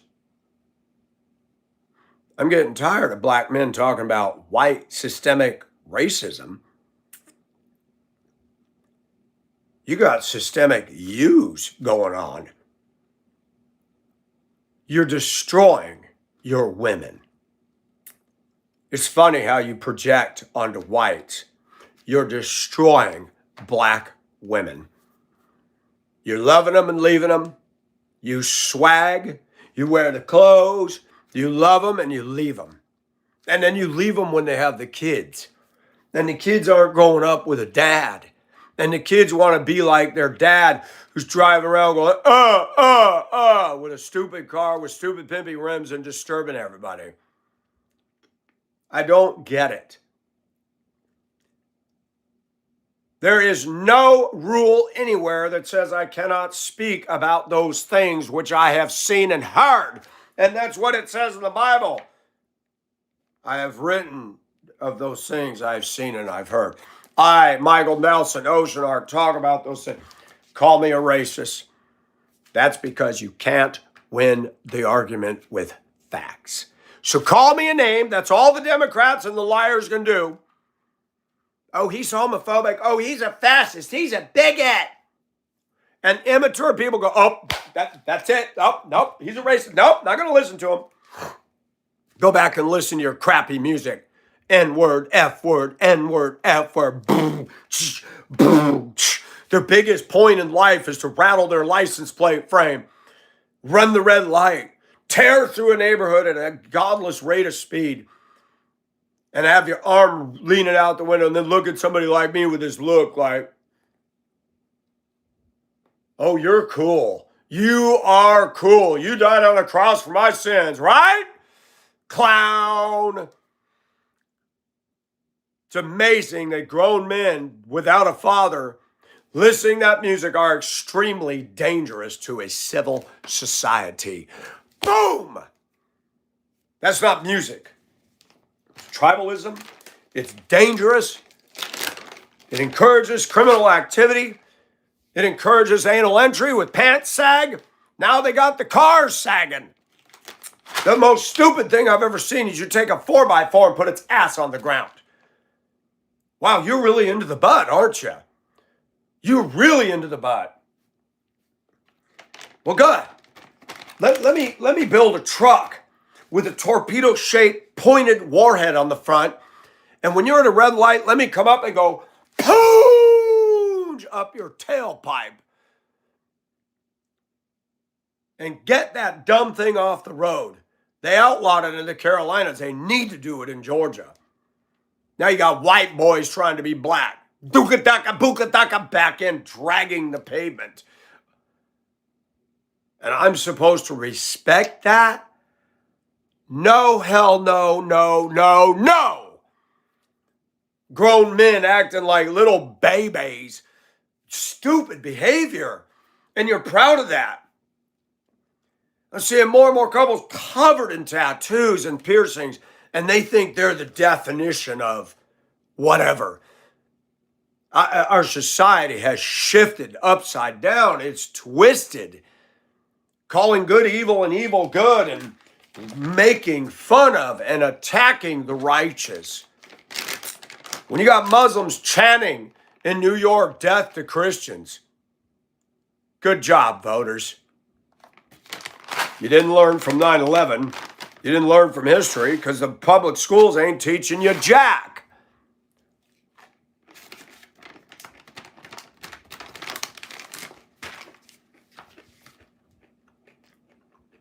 The women on my channel from overseas are seeing how obnoxious, how unladylike women have become in our culture, and they're going, what is going on?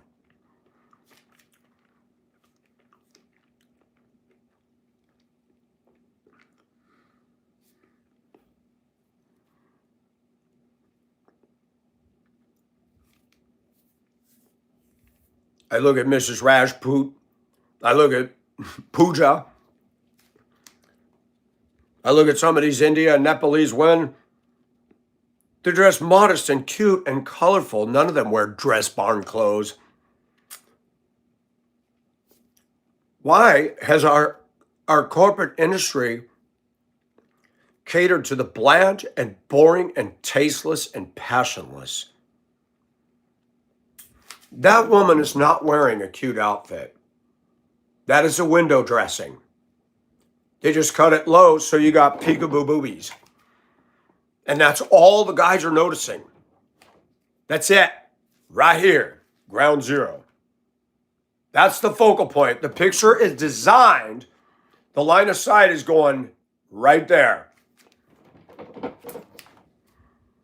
Yea, though I walk through the valley of the shadow of death, I will fear no evil. These women are trying to tempt us, tantalize us, but they don't want us. They want us to like, they want us to heart, they want us to go, pfft. They don't want us. And guys are simps, and they've fed into this. We are the reason women are stuck up, conceited, and passing us up. We are the reason. We let it happen. Man's supposed to be the head of his own house. He ain't the head no more. This gentleman right here has become the head of our lives. And it shows by how materialistic, narcissistic, and childish Western women have become. The fruit is showing. The chickens have come home to roost. What we have reaped, we have sowed. What we have sowed, we have reaped. Everybody's shaking their head. What has happened to women? You helped them. You kept complimenting them when they were dressed like this. You kept noticing them when they're dressed like this. You are the Pavlov dog. You give them the adrenal boost. You give them the what do they call it? Adrenaline or the cortisone, whatever the natural body chemicals are. They've said about Facebook, people are addicted to the likes and the hearts.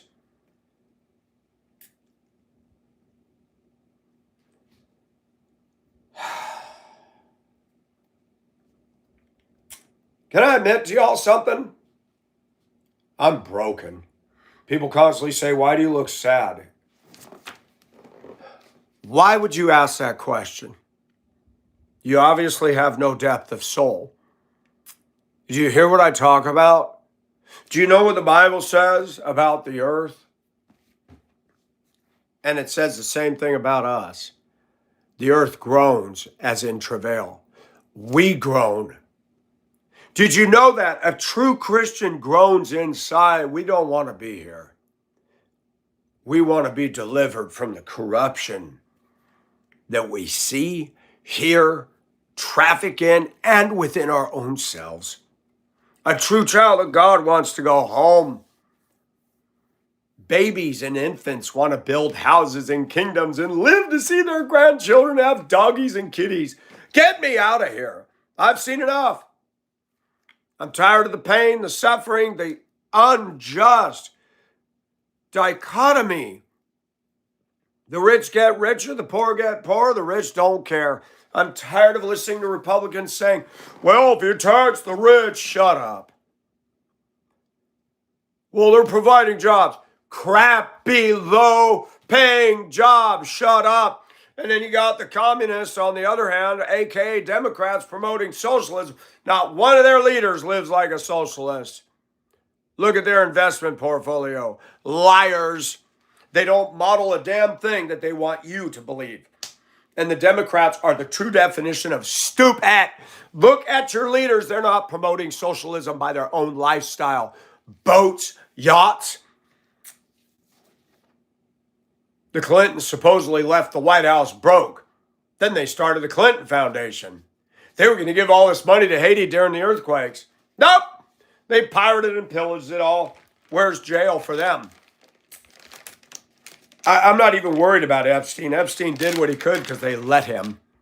Let me say that one more time. The Democrats and the politicians allowed Epstein to do that and protected his butt. Then he suddenly commits suicide in jail. That's a lie.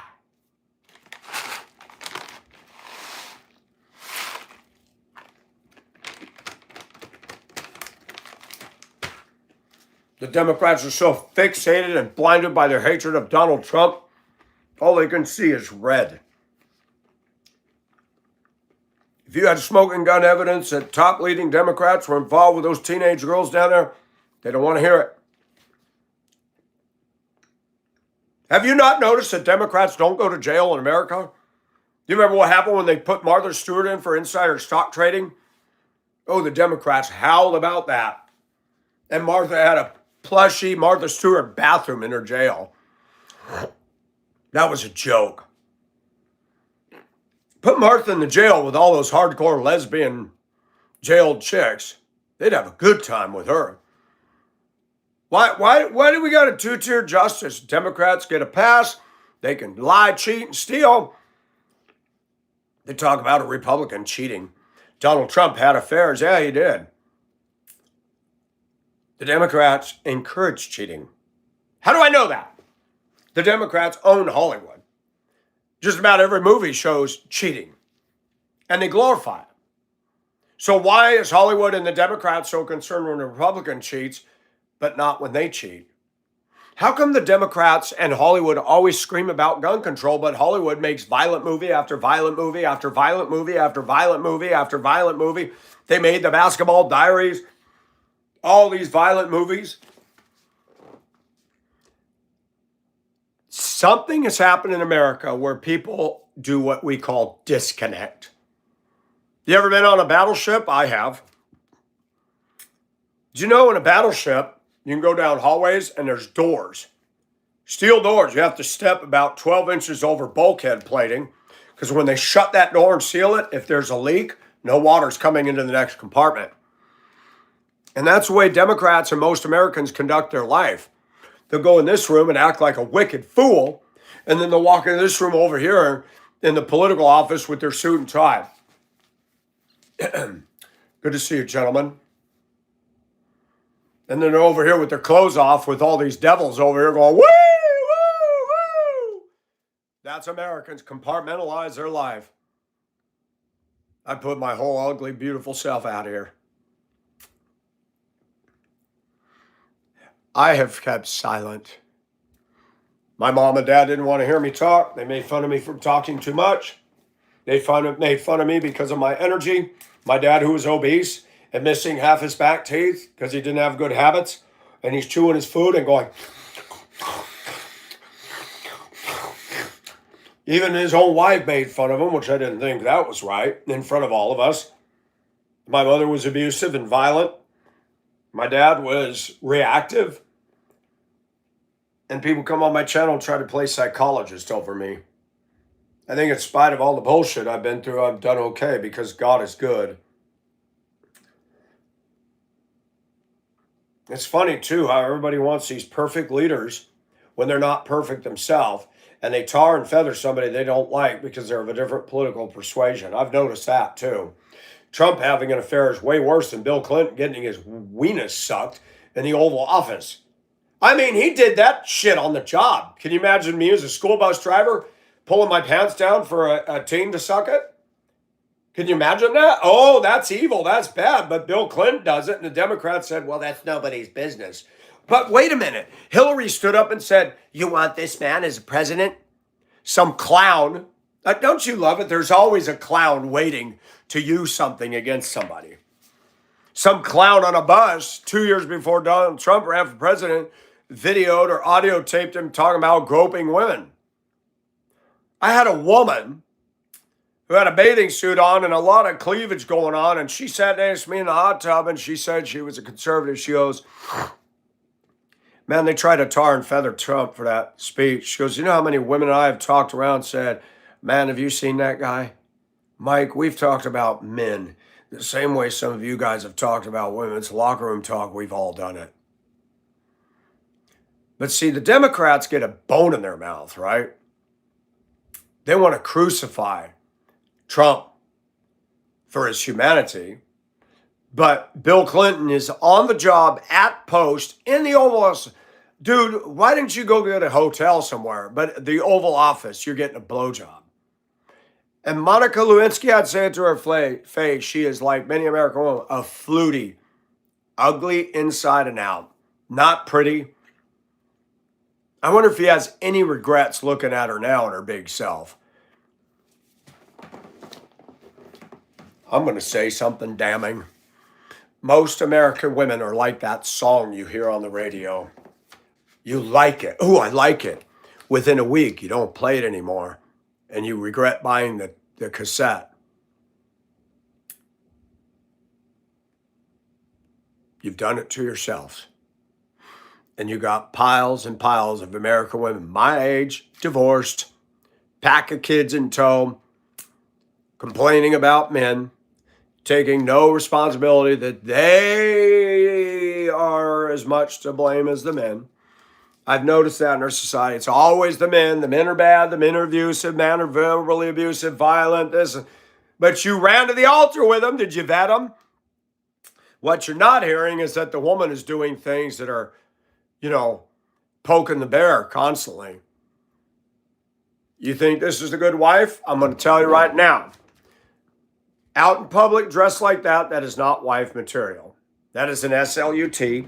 She's looking for attention, period. And that's the problem. We men see that. We lust because it is biological equipment going on there. When I look at that, I don't think, oh, I really want to have a Bible study with her. No, I'd like to go to the lunch counter and get some milk, please. That's it. And most men that get on my channel running their tough little bad boy, little baby mouths, living in mommy's basement and pretending they're tough with a beer bottle and a lift kit Chevy, they're slobbering all over that, and they are part of the problem and why women have risen over us and dominate us and control us, because men are simps. And now we got women acting, talking, walking, carrying themselves like men. And it messes with the mind. If you're going to date a woman who's acting like a dude, you might as well just date a man. If you're going to date a guy that's acting like a sissy, then you might as well just date a chick.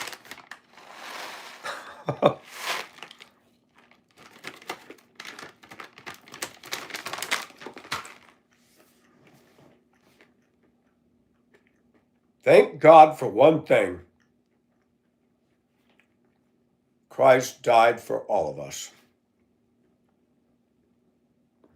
Christ loves the toughy women, the femi men, the gay men, the cross-dresser men, the trans men and women.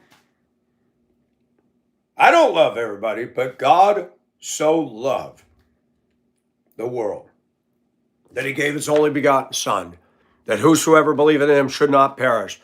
God loved Miss Cleavage there. And you know what? God doesn't look at that and go, wow, she's hot. God is not moved by sexual desires. He created us with them. Why am I getting notifications from Angel Baby? I've unsubscribed her. Why am I getting notifications? Is there a way to block those? She's saying, have a beautiful day, subscribers. Doing damage control, sweetie? They're leaving. Trying to suck up to your what's left? I haven't sucked up to mine because my channel's growing and people that want to hear the truth come to this.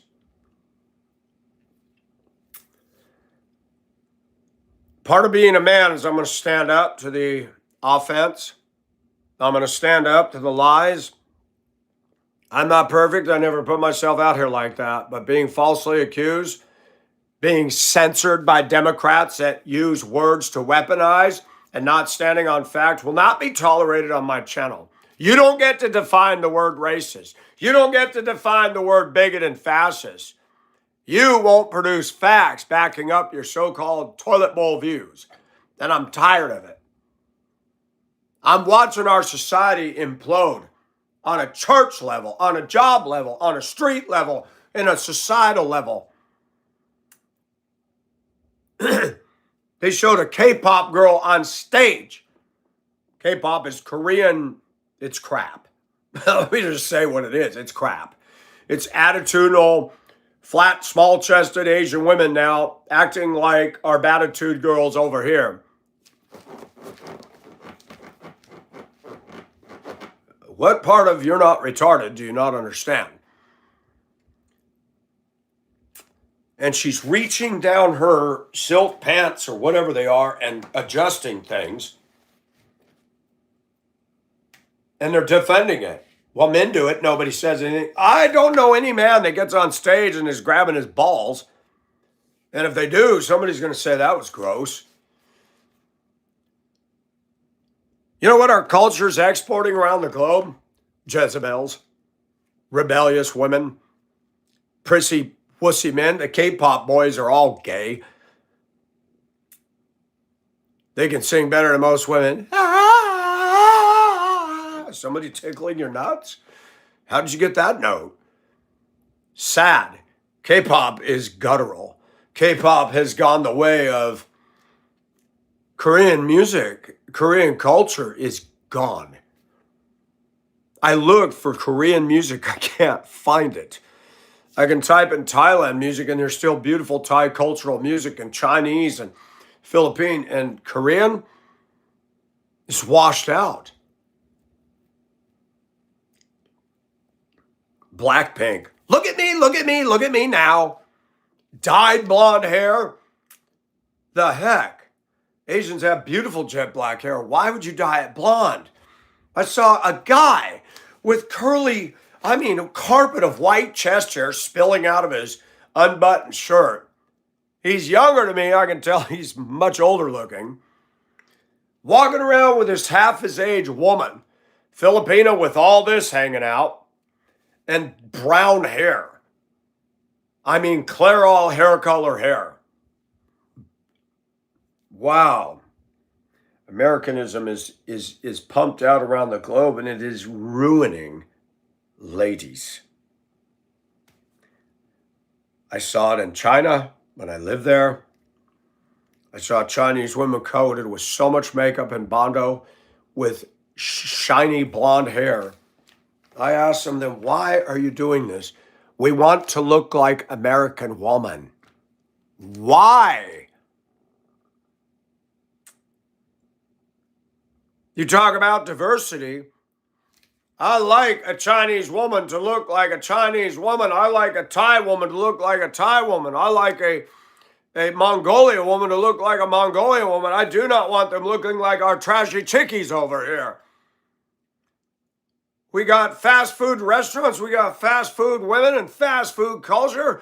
You can't date. It's just mate. It's marriages and shatters and kids acting up, and our society's imploding over here. And you got people that refuse to see it. Women have become men. Men have become sissies. Men sit there and talk tough. They hide behind their gun, their beer can, their dope pipe, and they think, oh, put your BO arm down and shut up.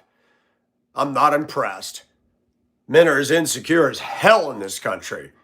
I met macho Filipinos that were kind, good people over there. I met India men and Pakistan men and men from Ethiopia that were macho, more muscular to me, and they were kind men, shook my hand. Good to meet you. Where are you from? America. Cool. We sit and talk to each other. Grown men that were well adjusted.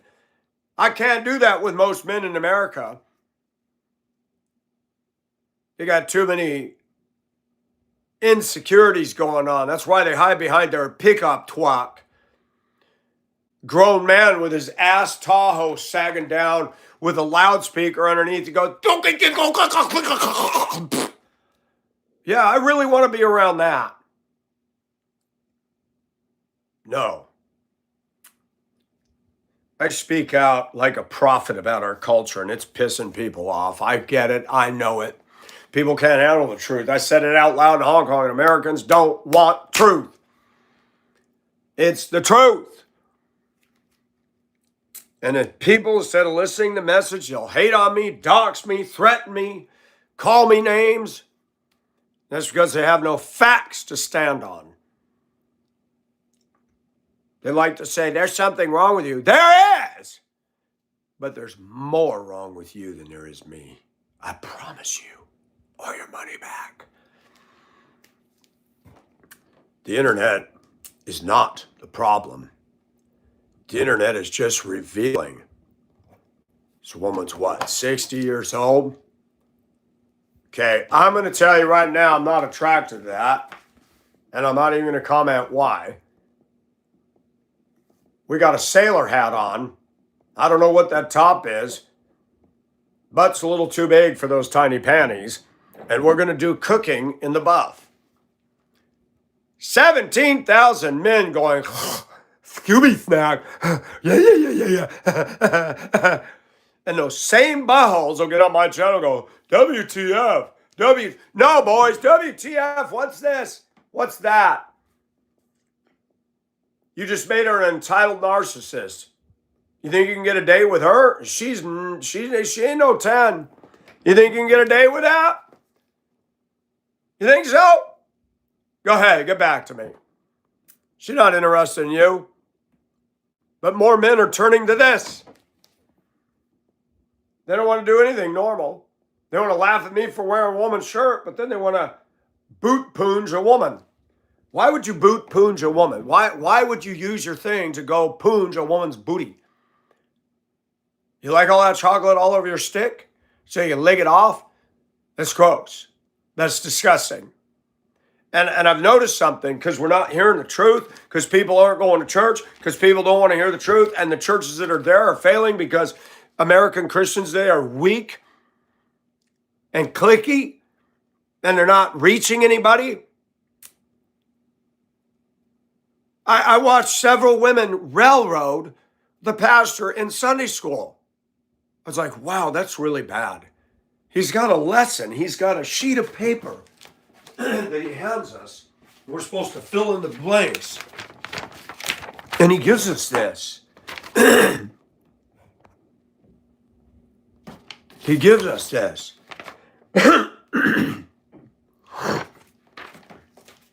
And he got to the part, doesn't drink alcohol. And one woman went on and on about somebody she knew that's an alcoholic. And another woman went up. They tied up 15 minutes. Pastor was nice and he listened. He said, all right, moving on. And then somebody else. I've noticed something in our society. Women try to railroad men. Pastors preaching truth, and they want to tell their little stories, and they want to take away from his focus, his message. And I've noticed in Michael's life, women want to get in my life and take away my focus. They don't want me into this. They want me consumed with them. I think of that song by, is it George Clinton? Bow, wow, wow, yippity-yi-yo. Dog, dog, dog. And if you're not OCD about your woman, she starts getting weird. You didn't answer my text in 0.01 second. What's wrong with you? Jenny, I got your number and I blocked you. 867-530-99. I won't call it and that's just fine. You're an attention getter. You spent 4 hours of my Sunday texting. I said, hey, you want to talk? It's easier. You kept rolling out the text. Women use texting as a form of campaign warfare. Pew, pew, pew, pew, pew, pew, pew, pew, pew. I can't talk. I can only text. Really? It takes more time to form a coherent sentence going pew, pew, pew, pew, than it does to go, I just called to say I want to F with you through my texting all day long. And she worked the texting into, I believe a man is supposed to be rich. Really? Where in the Bible does it say that? Well, I studied the Bible, and I look at the Bible a whole different way. The patriarchs were all rich. Old Testament, right? And what about the Apostle Paul? What about Peter? She didn't answer that, didn't want to deal with that. I've learned something about women like that, like Jenny. You tell them the truth, they'll ignore that. They'll go back to something obscure in the Old Testament. And I said, well, Jenny, I have a bank account. I've paid for my house, no mortgage, and I work hard. And that actually is more further ahead than most American men. And if you're looking for a rich man, I'm not your one. And I don't have to measure up to that. That's not what the Word of God teaches. Well, I've read it and I've come to a different conclusion. Of course you have. Feelings, nothing more than feelings. You're entitled. And she told me in church, I'm good looking and every man wants me. Oh, you had to make that known to me, huh? You're a Christian woman claiming to follow Jesus, and you're acting like that? I don't see a boyfriend. And you inherited your ex-husband's property and his business, and now you've called it your own? How did you get that? You married into wealth. You divorced his butt, chucked him to the curb. Now you can be a narcissist. Now you can make good money. Now you can tell everybody that I'm a rich girl. And you know it don't matter anyway. I can rely on my ex-man's money. I can rely on my ex-man's money. I'm a biatch girl. And you know what? It's a fact that a lot of divorced women in America get rich divorcing the man who made the money. Let me say that one more time in case a lot of women get wealth by divorcing the man who had the assets to begin with. I have met women at Denver public schools. There was a black woman named Pearl. She's dead now. Pearl was not a 10.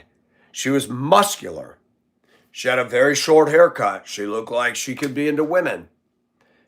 I heard her say things. She said, I only date dead presidents. I said, dead presidents? And she named the higher denominations of money. Hamiltons, you know. So, boy. I had a woman, a bus monitor. A bus monitor. Now, I believe in the value of people working. I don't care if you clean toilet bowls at Walmart or are a greeter at Walmart or janitor at a church. You have a job. Do not look down on yourself. You may not like what you do, but be proud you're a working man. If an attorney or a high elite snob society looks down on you because you work at Walmart, tell them to read between the lines. Okay? You're working. That's what God requires of us. But I'm not going to have a grown woman waste my time who's a young pup, she's in her 40s, and going to tell me her reinterpretation of this book and rip it out of context to support her narcissism and her entitlement. And I should have said, well, let me know when you get a man who puts up with your bullcrap. Let me know. When you're done exhausting all these men and you come down to earth, let me know. Maybe we can go to lunch someday, but not before. Now, I didn't do what most men would do. I didn't play the little game. Most men wouldn't tell the truth I told her. They want to eat dinner at the Y so bad that they'll cave in and play the game. I will not do it. And I've been without for a while.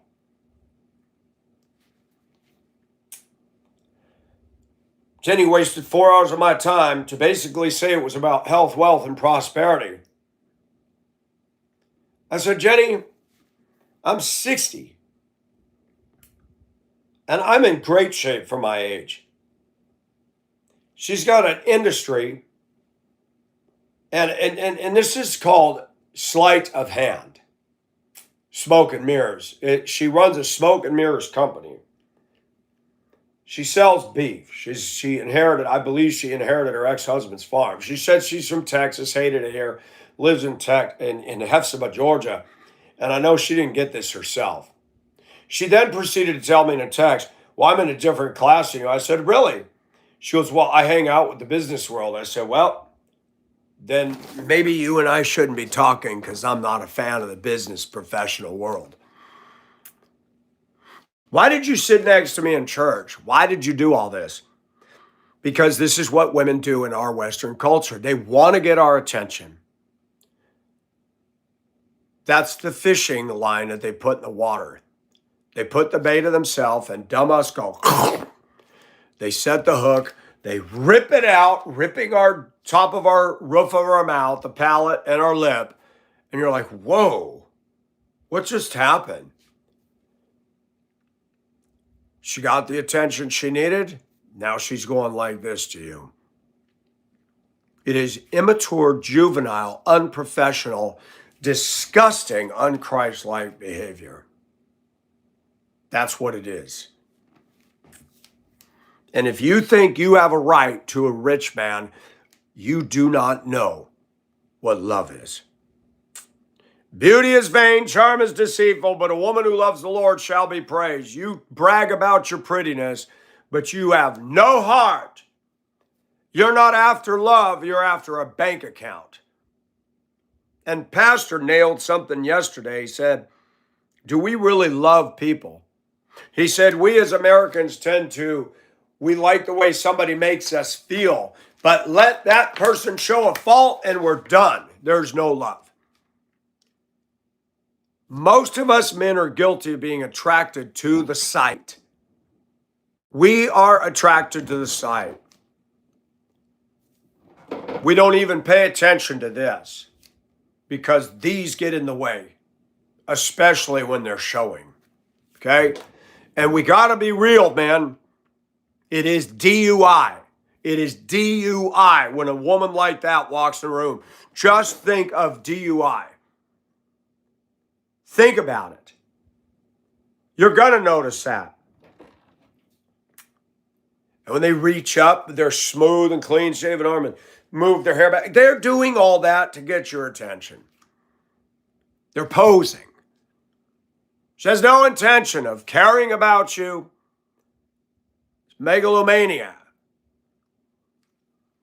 She likes the power she has over you. And as soon as you take the bait, she goes, nope, you're not my type. Ha, bye. Why do we get online and do this? Why do grown men, all you men that think you're macho and tough, listen to me and shut your mouth? I'm not here to get into a competition with you. You're a child. All you want to do is fight and prove nothing. You're stupid. Why do you keep playing into this? You're part of the reason American women are going like this to you.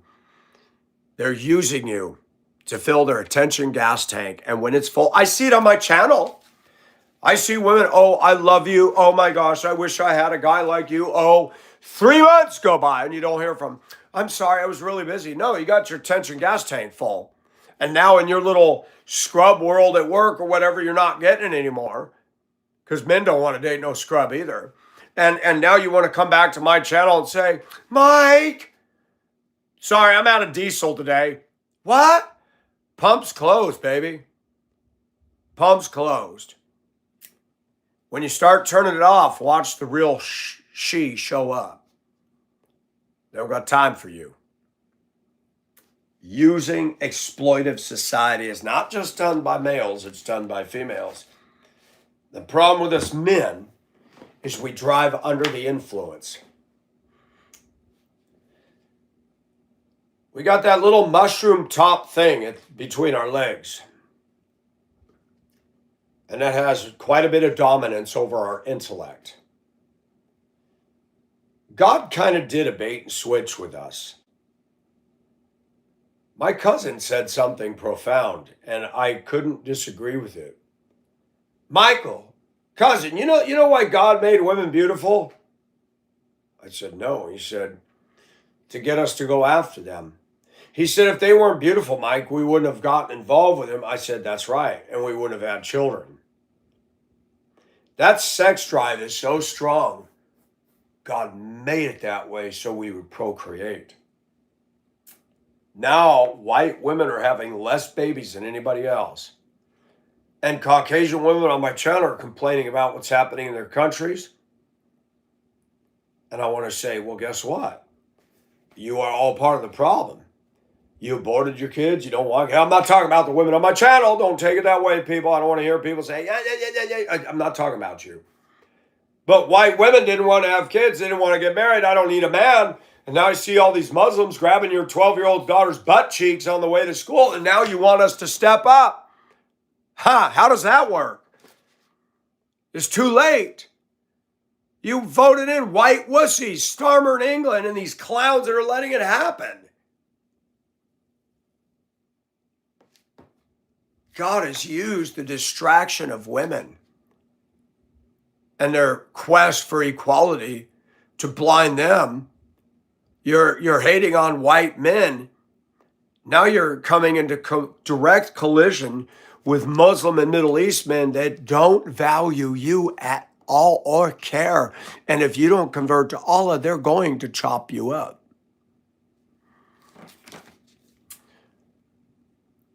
Let them come into this country and watch what happens.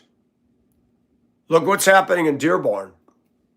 They've complained about the mosque and the prayer calls. Well, guess what? The mayor of Dearborn saying, if we have to remove our thing, then all church bells must come down. Ooh, really? We never should have allowed a mosque to be erected in the United States. That is an abomination to this country and the freedom for which we stand. I know that sounds contradictory. Freedom of religion, yes, but freedom of a tyrant religion that will not allow a Christian church in their country, tit for tat. Americans should be told, hey, people should be told, you move from the Middle East, you cannot build a mosque because you don't allow a Christian church. You're not going to come here and build a mosque which is intolerant of Christianity and other religions and expect to take refuge here. We're not going to allow it. You want Islam, you think Allah is supreme, stay over there.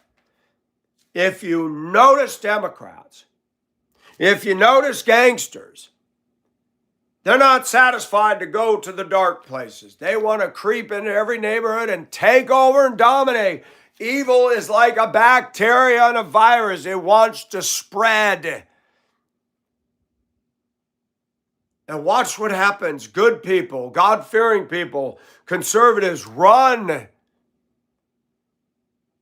We let evil establish a beachhead and we flee. That's the problem. Muslims know it. They know that if they can cause mayhem, that we'll be fearful and back up. They know this. Bible says the enemy prowls around like a roaring lion, seeking whom he gnashes it. If he can get us to go, oh.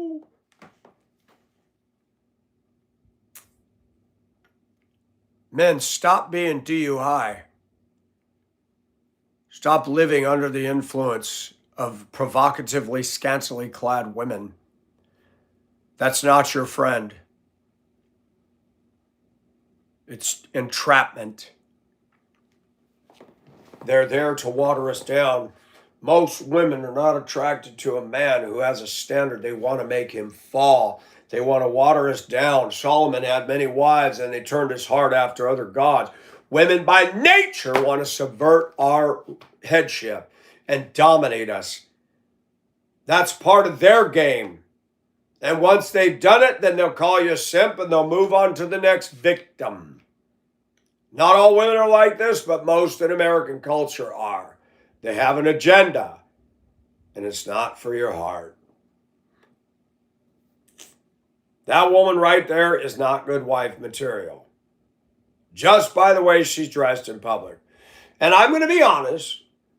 I used to be very uptight about the provocative way women are dressed. And I'm of the opinion, hey, you want to dress like that? I'll rub one out. But I ain't going to marry you.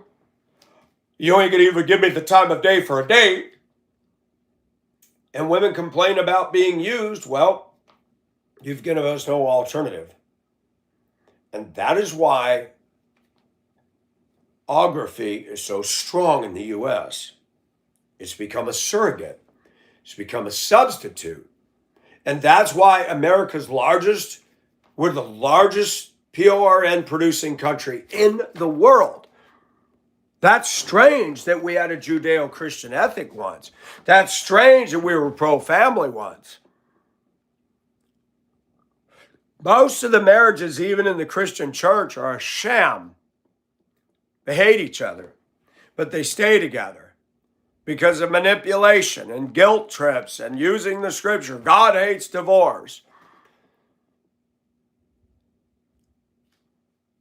Not one church in America is talking about the narcissism, entitlement, feminism, and rebellious ways of a Jezebelian woman. Not one church in America. They powder women. They don't convict the women.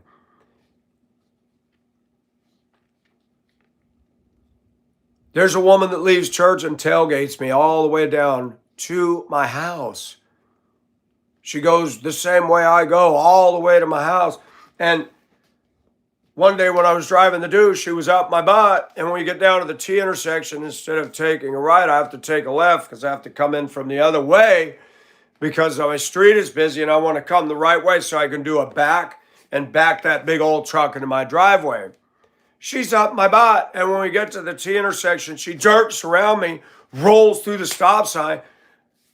I've seen her church. She's got that rest me biatch face. She's older than me. She's unhappy. She looks like she's baptized in lemon juice. And Kevin, I'm talking about the reality of a church, and it doesn't mean that the Mormon church is right, and it doesn't mean it's better.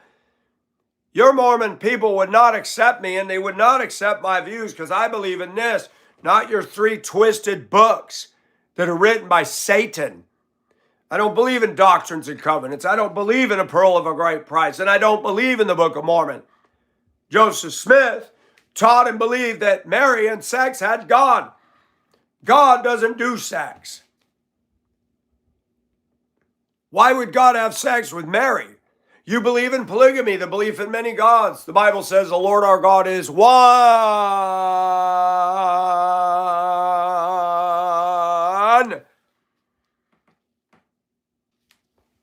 The Mormon church teaches there's no hell. Jesus talked about it and the lake of fire. And in Revelation, it says hell is tossed into the lake of fire. So everybody's saying you're going to hell. That's just a holding place. And it's not purgatory. The Mormon church is not a church. It's a false religion made up by a troubled kid that never made it past a 4th grade education. Mormonism is not the way, the truth, and the life. Mormonism does not teach that you need to be born again.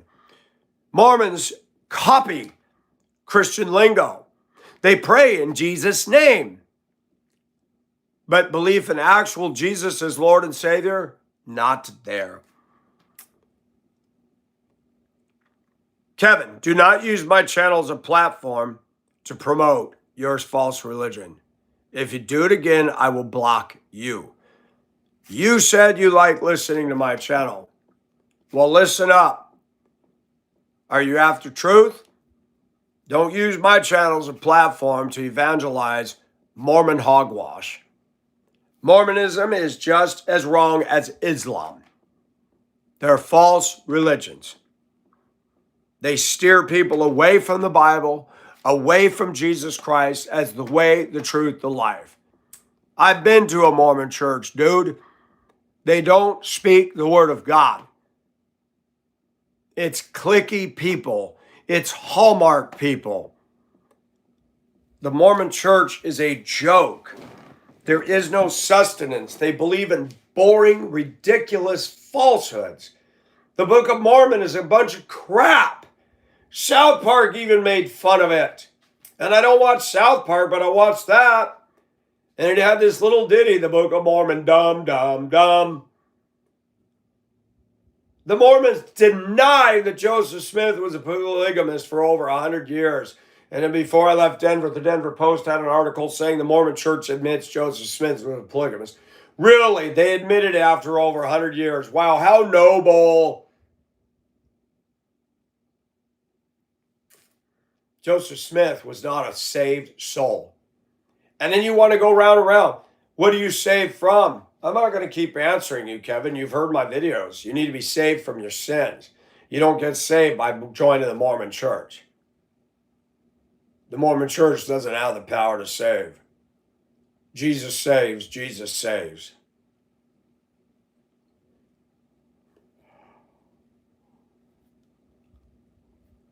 I've been through Utah many times. It's a very uncomfortable place to be. See, Mormons like to think that they're something. They're the same as Hollywood. They're the same as anything else.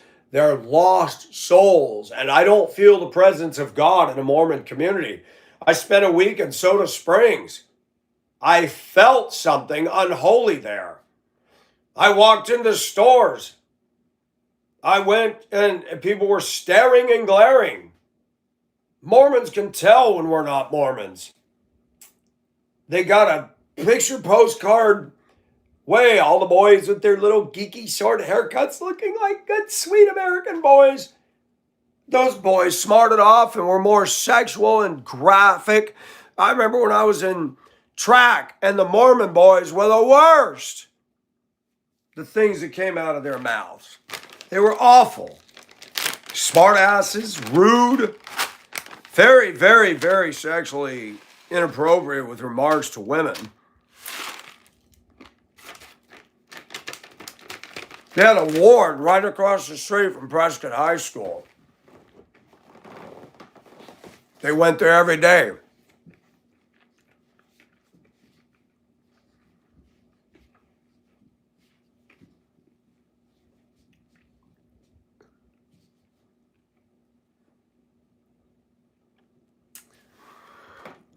I see the truth and I get sad.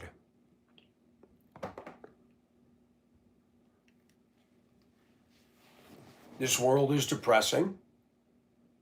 It's not heaven.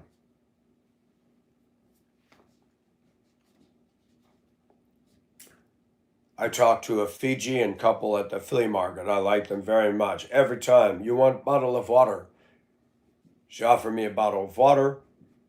Her and her husband are nice people.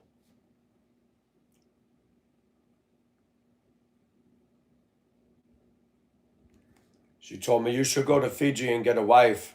Many good women like you, Michael, you good man. I said, I'm not doing all that again. If I go to Fiji, I don't want to come back. But guess what? You go to Fiji, maybe I might. Because even on an island, you get locked into some weird stuff. I remember when I lived in Hong Kong, I went over to Llama Island regularly to hike over there. I loved it. I met a British woman who was drop dead gorgeous. She was walking her dog on a foggy, overcast day. I was high on the mountain on the trail. We were talking. She was an artist and she lived there. I said, how do you like Llama? She goes, I like it. She said, I don't get involved with the local culture here. She said the Chinese and the expats, they get a little weird here. I said, really? She goes, oh yeah, they got all kinds of things that they celebrate and get involved in, and they screwing around with each other and open doors with wives and husbands. And I said, really? She said, yeah. And even when I went to Llama, there were these two fat sumo wrestler boys that would drive these narrow carts that went very fast. And then they were like 3 feet wide, and they would haul furnishings. Man, I'm on the path. These guys would come within an inch of hitting me. Very rude, no horn. They had an attitude. And the ladies I was with said, wow, these guys are rude. I said, I know, they're on a footpath with these things and no value to the rest of us. And I'm sorry, I've been around South Pacific Islanders. They're not nice. They're not. You go to their island, they hate us. They want our tourist dollars, but they hate us. I've been around. And I don't care where you go in this world. Everybody's a sinner. You still have cliques. You're not going to show up on an island. Everybody says, oh, we've been waiting for you, Michael. Come to our fantasy island. Don't we wish it could be like that? You walk into a church, you walk into a job place, they value you, they validate you. Don't we wish we had to? No. Wherever you go, there you are. I don't care if I go to Fiji, Samoa, there's problems. There's evil. There is no paradise on earth because we're surrounded by sinners and the whole creation groans. Look at Indonesia. Look at the Philippines. Look at Colombia. Look at Venezuela. Within the last 3 months, there's been major earthquakes dropping buildings. The earth is tired of the sin on its own soil. The earth is convulsing, wanting God to deliver it from the tyranny of the prince of the power of the air. And we as Christians, if we're truly born again, we groan inwardly. I will not always have a smile on my face. This idea that we walk along, la, la, la, la, la, la, smurf along. That's cartoons, folks. I remember years ago, I was at a Southern Baptist church in Prescott, Arizona. And there was this woman, she used to get on everybody's nerves. And then she asked how I was doing. I said, I'm struggling. Well, the Bible says, make a joyful noise, Michael. La, la, la, la, la, la. Do you even work in the real world? No. Sometimes Christians can be a big hindrance to our walk. Hate to say it. Sometimes some Christians, some church cultures can be so downing. Sunday's my depressing day. I've noticed over the years that's the norm. I remember Sunday after church in Duluth, I'd hang out with some of my friends and we'd talk about the Lord the entire rest of the afternoon. And I loved it. Those days are gone. They're gone. We talk about the return of Christ. I had a woman said, I want to hang out with you and I want you to tell me about Revelation. What? And we did. Those days are gone. I can do it here. But face to face, no. No. So you move to an island. You're a different race, you're a different culture. Some will be nice to you. Some will take your money. Some might even make love to you. But at the end of the day, you are and will be an outsider. Whether it's Fiji, Hawaii, the Philippines. I've spent years looking for my identity. I thought I'd find it in Hong Kong. I thought I'd find it in the Philippines. I thought I'd find it in the Black community. I thought I'd find it in the Hispanic community. I thought I'd find it with my mother and father. Are you kidding me? Are you serious? I actually believe that. You know, the Bible says, wherein you have been made accepted in the beloved. We don't grasp that. We're too focused on human relationships. But God says he's made me accepted in the beloved. Who's the beloved? Jesus. Pastor said, what do you consider a friend? Choir director in his baritone voice, one who sacrifices. Okay, testosterone, nobody wants to hang out with you. Somebody said, one who loves closer than a brother. I raised my hand after I finally said, I don't even want to speak in this church. I said, one who has your back. Not one person said that. The South is incapable of that. Do you know why? Because Southerners don't have your back. This is the South. Hi, Michael. How are you? Good to see you. You leave that building. Did you see the way he's growing his hair? Did you see that chain around his neck? I hate fake ASS Christians. Southern people. There is not, I have not seen, I moved here in 2019. Southern hospitality is a myth. Maybe it existed once. I haven't seen it. I have not been invited to dinner at anybody's house once.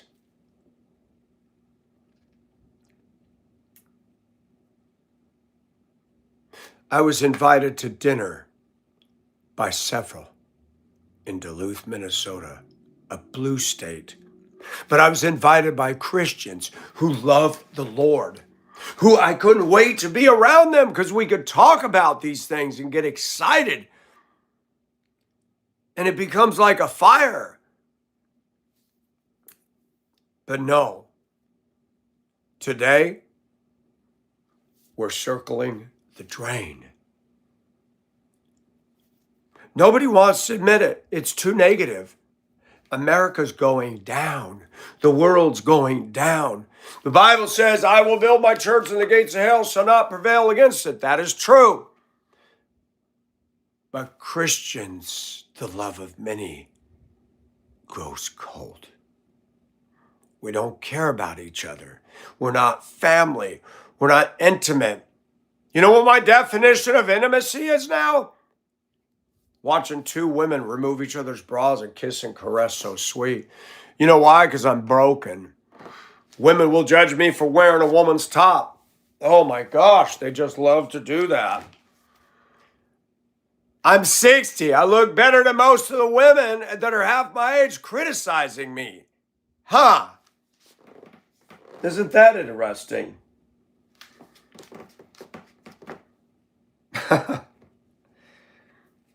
People criticize the superficial and ignore the real big problem.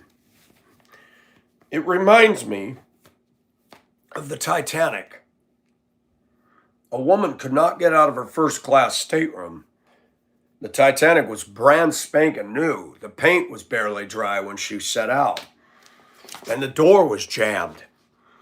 Get out on the open ocean and the humidity, the jam swelled in that hardwood door, and she couldn't get it open, and she's yelling, and a passenger threw his body weight against it, broke something on the door.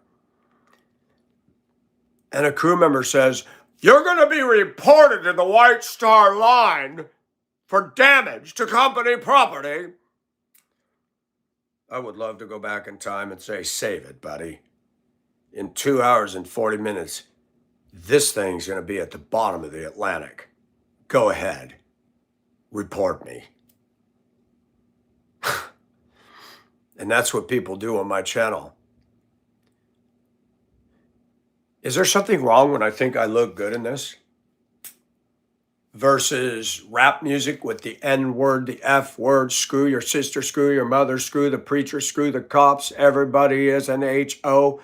N word, F word, B word, N word, F word, B word, repeat, rinse and repeat. Shake the houses in the neighborhood. I demand respect. I demand respect. I don't care. I don't give an F, but I demand respect. That culture needs a cane across the back. They're fools. And the Bible says the rod of back for fools. You're being disgusting. You're being profane and vulgar, and you're shaking my house, and you don't have respect, and you demand respect. Who do you think you are, little boys? And men aren't saying anything because they're scared. Black preachers are silent. White people are silent. White are afraid because they think they'll get shot or killed or beat up by them because that's all they know how to do. And people say I'm racist. No, I'm tired of being silent. I'm tired of watching our culture go down the shitter. And I'm tired of watching it go down the urinal and the toilet. We've got to speak up. And we got to get louder than these clowns on the left. They own the media. They own the schools. Where's our voice? Katy Perry had a song and I can't stand her.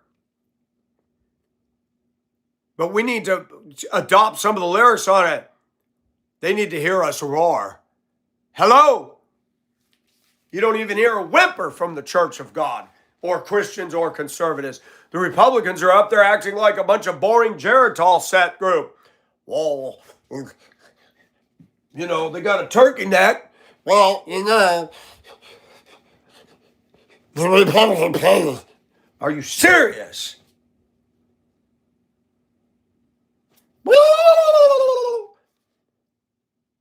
We got nursing home people running our country. Oh, he's making fun of aged people. No, I'm not. But they don't belong in there. I don't want to run for a senator. I don't want to be around that. The devil would come after me. All the pretty women would be trying to make me fall. Boy, if I wanted to date, if I want to date with a hottie, if I want to date with this right here, all I got to do is be a politician. Women like that will flock after me like flies on fresh poo because now I'm a person of power. Now I'm in political influence. They'll gladly pull this down and say, "Michael, you want this?"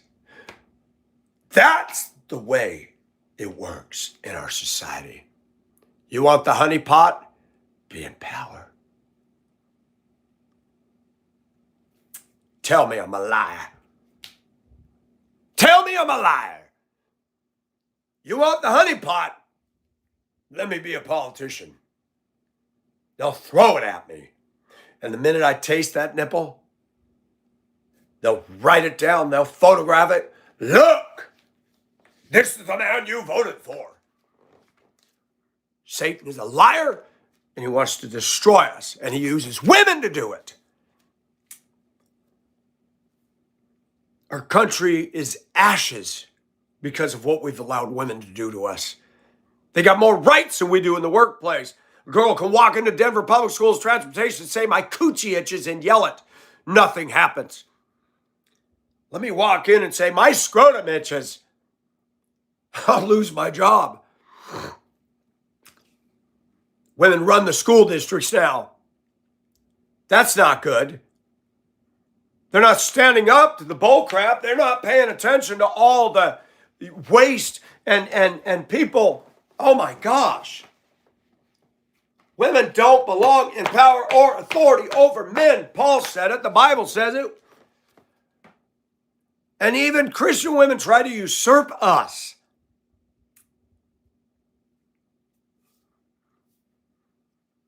I'm not going to listen to somebody calling me a racist when they excuse, deny, or rationalize their pathetic, disgusting behavior. You sit there and defend your cultural, what you call music. It ain't music. That is not music. There's nothing about that that inspires right living, good manners. Pastor talked about qualifications for a pastor. Not a woman. Have only one wife. He's to be vigilant, alert, and watchful, sober, temperate, self-controlled, not wild, of good behavior, modest, mannerly. He must be hospitable, fond of guests. He must be a good teacher. Don't drink alcohol. Not physically violent, quarrelsome, verbal abuse. I couldn't be a pastor because I'm quarrelsome. People like to argue. I love to debate. But a pastor can't be quarrelsome. It says a servant of the Lord must not quarrel. Patient with people, not motivated by personal gain. Hello, Joel Osteen. How may I direct your call? I got a problem. I'm using the ministry to pimp people for dollars. Yeah, I know you are. You're sad. Must be peaceable, not covetous. Has a good family. Maturity, not a novice. Has a good reputation with outsiders. I cannot be a pastor. I don't meet all those. I can teach, I can speak, and I can rant.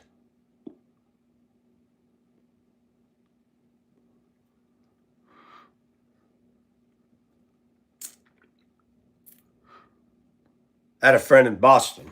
He told me a story about a white man years ago.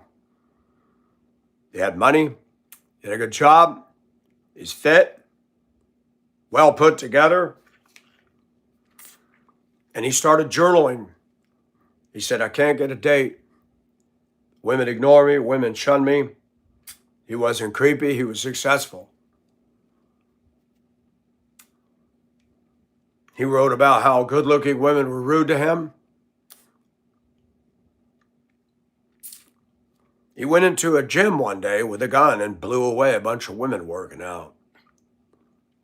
The news reported it, led by a female journalist with peekaboo shoulder and whatever, saying how terrible this was. Not one thing was said about women, just about a deranged fool. Our media, we talk about the neighbor, on the news, that the dogs, the barking dogs 24/7, the music, the loud noise, and the whole neighborhood's pissed about it, and the cops and nobody will do a damn thing. Women are out of control in society. They've provoked men to wrath. They've done things and nothing's done. I had a friend in Vermont.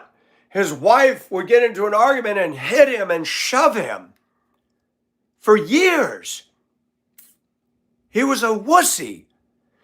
One day she came towards him and he just simply shoved. She bumped the drywall, which had hard texture, and scraped her arm. 911, yeah, my husband just abused me. Cuffs on, arrested. A week went by, I didn't hear from Mike. I was arrested. What? I said, oh my gosh. I said, Ivan, you should have called on that woman the first time she put her hands on you.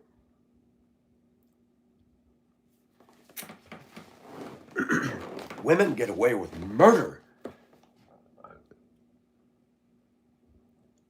I'm actually scared to bring certain women into my home.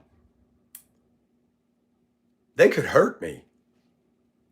I'm not going to deny that. I'm not going to play macho with that. There's some women that could hurt me.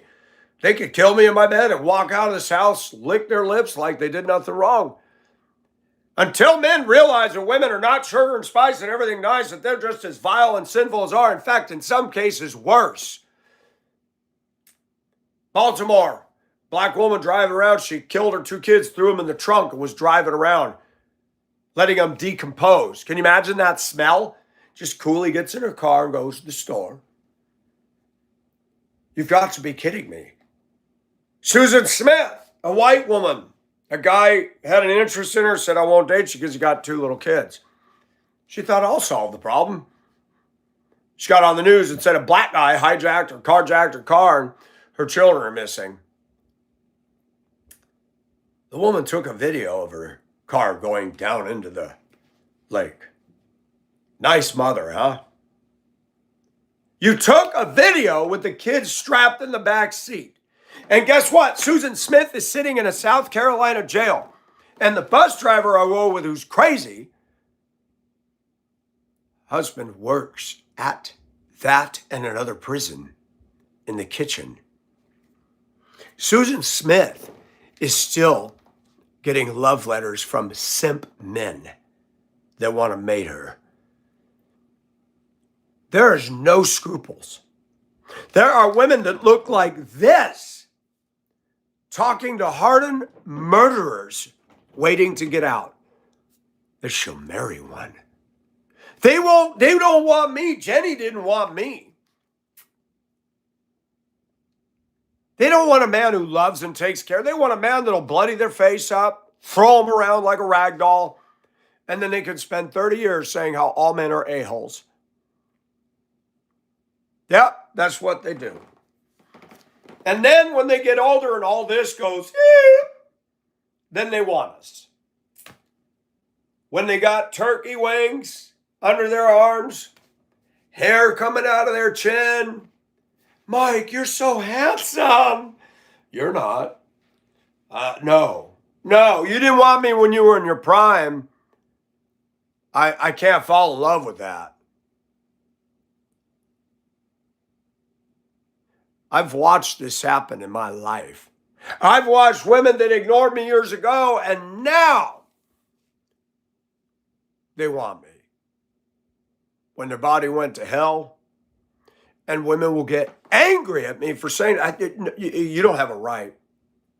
When you were in your prime, you get whatever you want, and you were entitled. You went, woo, woo. Now that nobody's showing an interest in you, now you suddenly want me. I know what's going on. You're a liability. You're not sexy. I'm not going to have good sex with you because I can't get it up for that. And relationally, you ignore me then. What do you got to bring to the table today? Nothing. Zero. Yeah, I want to leave. I wish God would come to me and say, Michael, Friday I'm taking you home. I'd welcome it. I hate this world. I hate the workplace. I hate the way the church is today. I'm just trying to survive and get through one day after another. And this unrelenting heat down here doesn't help. People suck. The world sucks. I thank God I have a YouTube channel. He gives me some sanity. He gives me community. I thank God for the friends I've made here.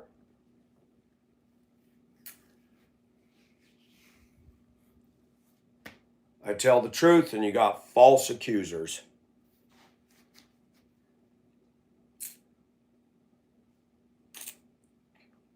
Everybody has a motive. Everybody.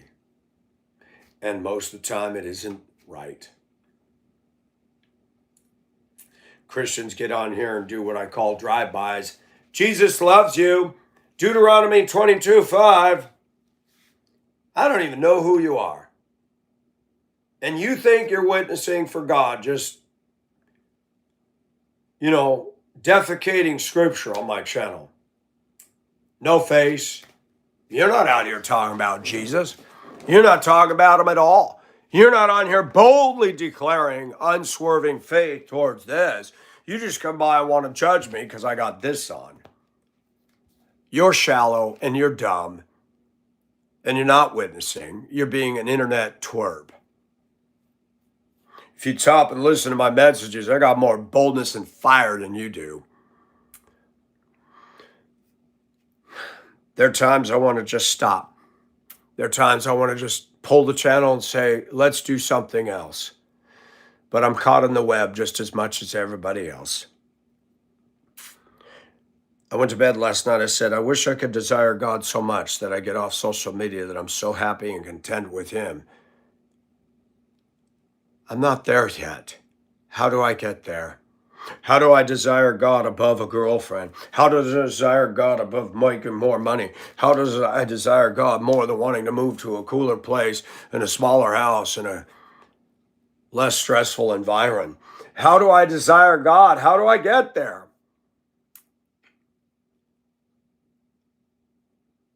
I'm human. I struggle.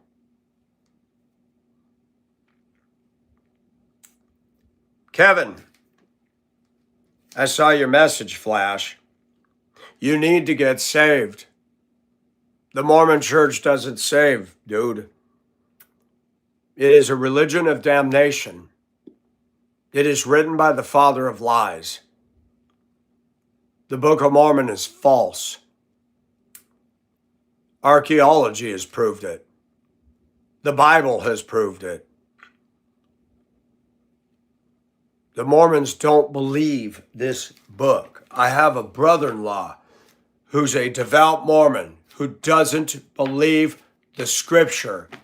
He said to me, why would you believe in the Bible? Lot offered his daughters to the men, the homosexual men in Sodom and Gomorrah.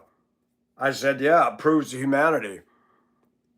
You're going to tell me the Book of Mormon is written by God and you're going to tell me that you don't believe the book? Hello? Every religion is underwritten by unbelief of Scripture. Jehovah's Witnesses deny the Trinity, deny that Jesus Christ is God. He said he was. He said before Abraham was, I am. And the Jews picked up stones to stone him. Why? Because he said, I am. Every false religion is underwritten by, I don't believe the Bible.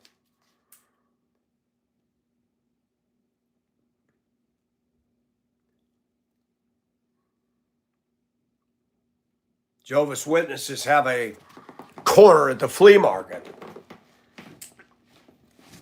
All black women, most of them overweight, hugely so, with their little watchtower stand out there. I'm like, what a picture, what a postcard. All black, all obese. God's made a difference in your life, right? It's religion. Now you got a Muslim standing out there. Allah Akbar. Don't let me see him, because I'm going to say something. Allah Akbar has no place in this country. Jesus Christ is Lord. I'm not afraid of a Muslim. I'm not afraid of some angry, crazy tirade imam. They're full of BS. And Christians in America act like wussies. These Muslims are militant and bold and loud. Why do we act like sissies when we claim to believe the truth? Muslim dominates and we fold like dandelions with a push mower. There's big forces of satanic woe coming to this country. And it's because of liberals, it's because of politicians, and it's because of Republicans that just sat back and let it happen. Women have become absolutely impossible to deal with because we men let it happen. We fluffed them, we praised them, we did it all for them in hopes of tasting the golden vagina. And you didn't get it after all that. It's sick. I get it. People thinking I'm woke. People judging me for wearing feminine wear, and women, I'm not just talking about, I'm talking about a lot of women have come on here. A woman at the flea market wearing an Adidas hat or a Nike hat. It was a boy's ball cap.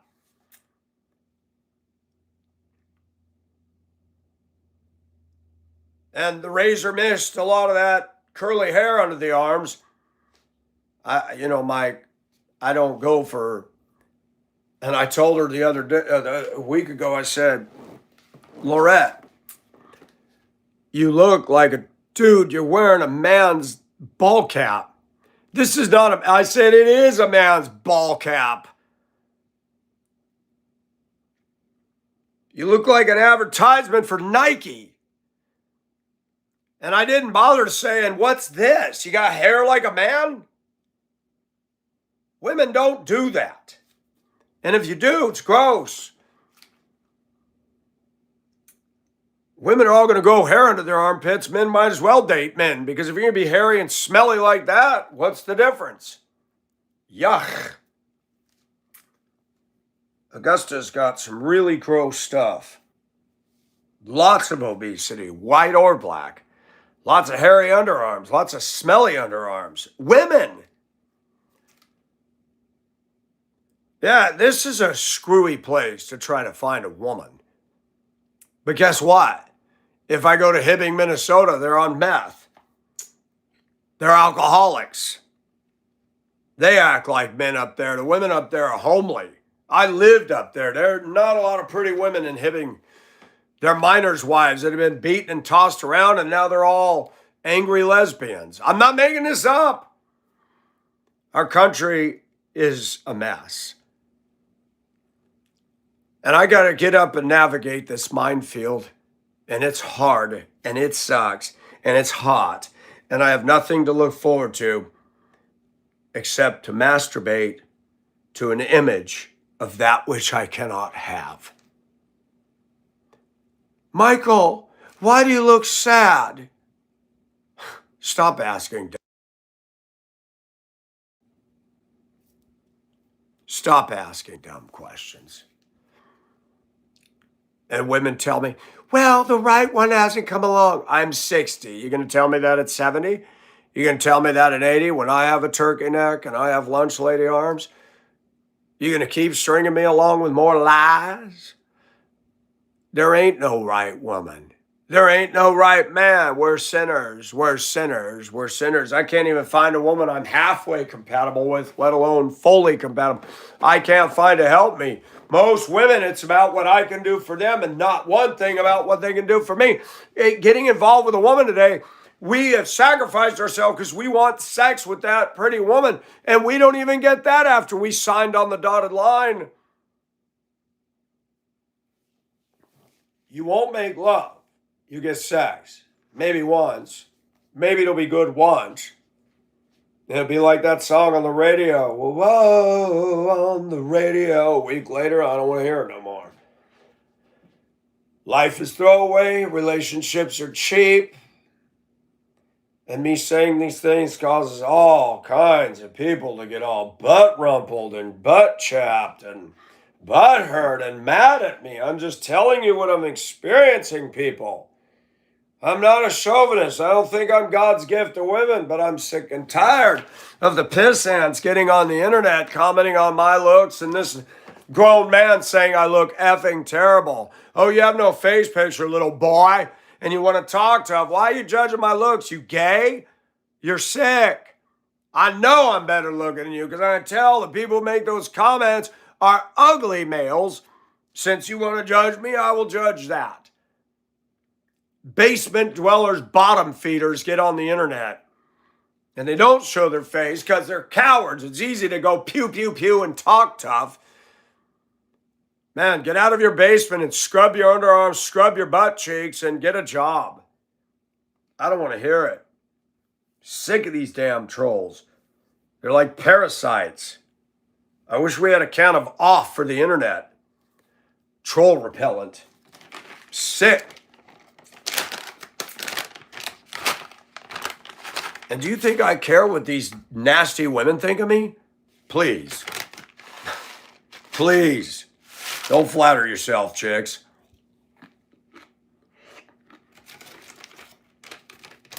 When I have my former channel, Pacific Ocean Asia, once in a while women can say, oh, he's just mad because he can't get some.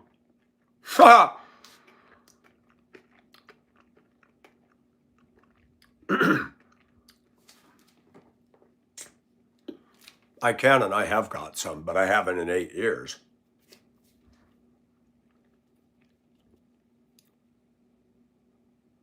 Out here in Augusta,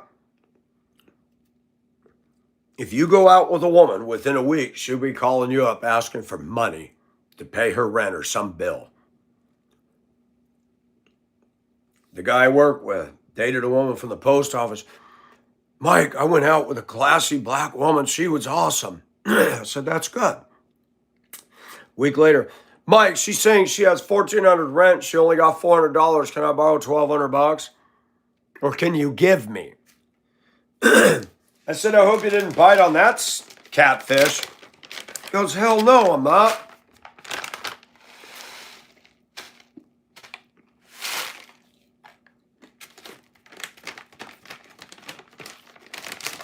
You women got a lot of nerve. You put yourself out like a prostitute. You go on a date with a man, you get all cozy with him, and then you expect him to pay for all this stuff?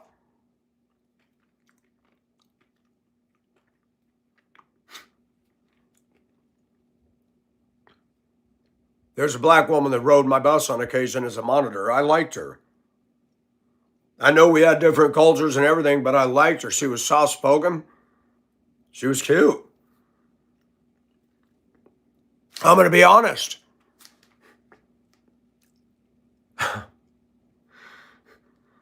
I shouldn't even admit to what I admitted.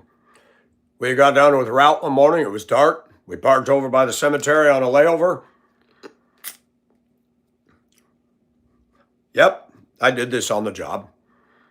She wanted me to suck her nipples. She pulled up her shirt and bra in the dark, and she came over to this house a couple of years ago after the last day of school. We were on each other naked. I didn't have sex with her. I came dang close. 2 days later, Mike, do you got any money? I said, look, ever since I've known you, you've asked me, and I've given you money in the past. You said you needed money to buy your kids stuff. I said, I'm not an ATM. We both work at the same place. I wasn't rude. She goes, you don't have to get all mad at me. Just lose my number. I said, I didn't get mad at you, but I said, I'm kind of getting tired of the women around here thinking that we're ATMs. Is that why you came over and got all sweet on me? You trying to butter me up so I open my wallet? Because that's not the way it works with me. You want to be my girlfriend, you want to have a serious relationship, then as a man, I'll be chivalrous and help you out. But if we're going to play this exchange rate, you don't just come over and be sweet once and ignore me. And then that same woman would do this a lot. Not come over, but she wanted me to come to her car, massage her neck and shoulders, and then feel her. I enjoyed it, I'm not going to lie.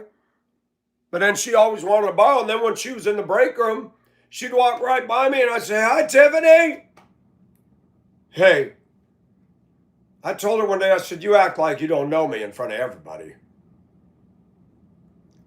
I do not. I said, you do. She even told me that we went to the, on a break, we went to the truck stop one day to go get some chicken. She goes, look at all these black guys staring at me, wondering why I'm with a white guy. I said, does it bother you? I said, does it bother you? Well, no, I said, I think it does. Who cares? Angel want to call me racist. That's funny. Racist people don't date a black woman. Racist people don't move into this kind of a place if they hate blacks. I hate bad behavior. I don't care who does it. Whether it's white women, whether it's Chinese shoving, pushing, cutting in line in Hong Kong. I did a video on that. Nobody ever called me racist for that. The video was titled Chinese in Hong Kong are rude. 100,000 views, getting 1,000 views a day, I think, or a week. It was my highest grossing channel ever, or video ever. I had Chinese in Hong Kong write me. I listened to this video. I'm Chinese and I live in Hong Kong, and everything you said is the truth. I'm sorry you experienced this.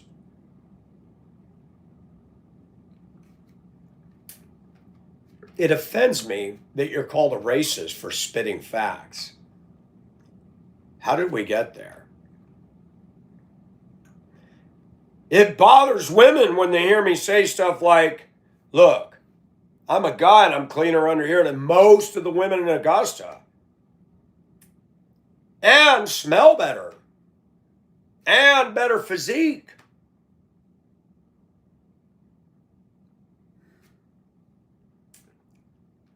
What is it about slender, petite women? They all have one thing in common. They're entitled. They're narcissistic. Jenny's a Christian. Oh, man needs to be wealthy. Where does it say that in here? It says if a man will not work, he will not eat. Yeah, but if you only make this much an hour. If I only make this much an hour and God wants you to be my wife, he'll make my money work for us. I was married in a crappy marriage and it worked for us. Because God is God. Women are not in love with a man. Watch out for ladder climbers. Watch out for opportunists. Don't date them. Don't entertain them. They're leeches. They're mosquitoes. They suck the blood.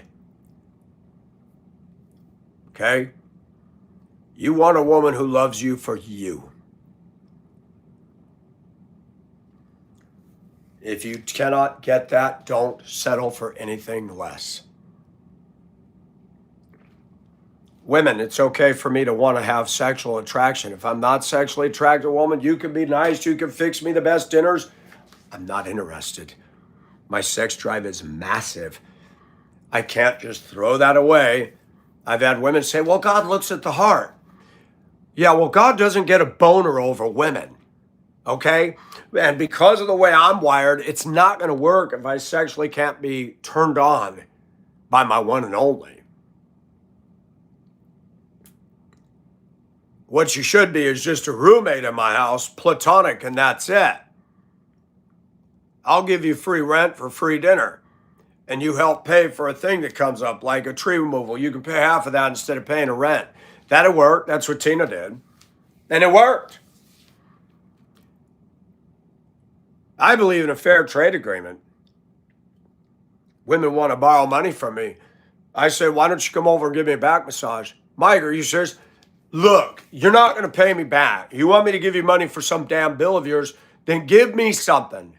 Fix me a home-cooked dinner. Or come over and give me a back massage, something.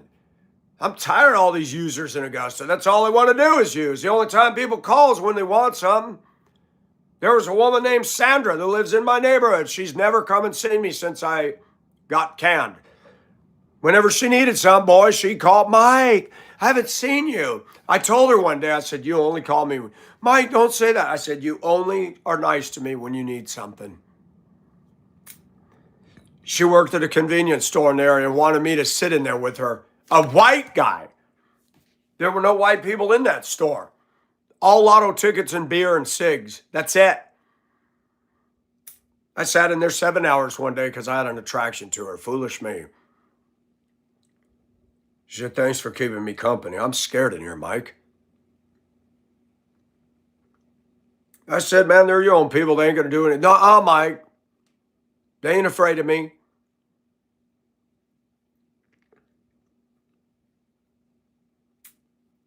I have spent a lot of time out of the goodness of my heart thinking somebody was interested, and it took me a while to they're just using you. And women do that with no conscience, no conviction, no apologies. Jezebels. I mean, basic conviction is missing. I hold the door open for a woman here. No thanks. No thanks.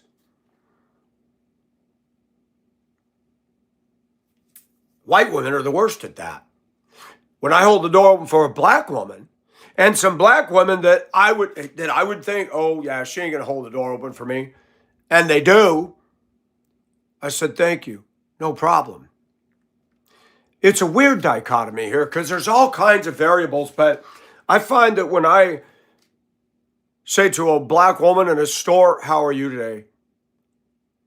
I cannot believe how much that means to them. I'm good. Thank you for asking. How are you?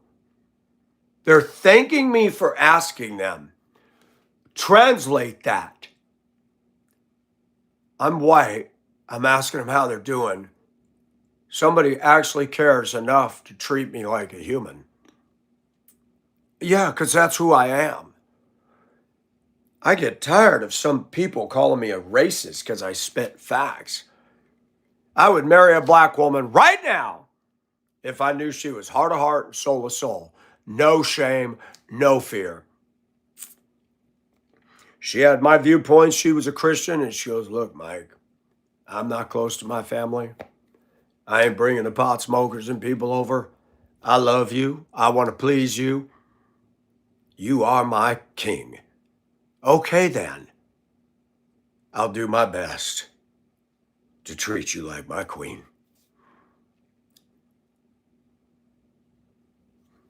People call me racist, won't even step out of their own damn race. That's cute.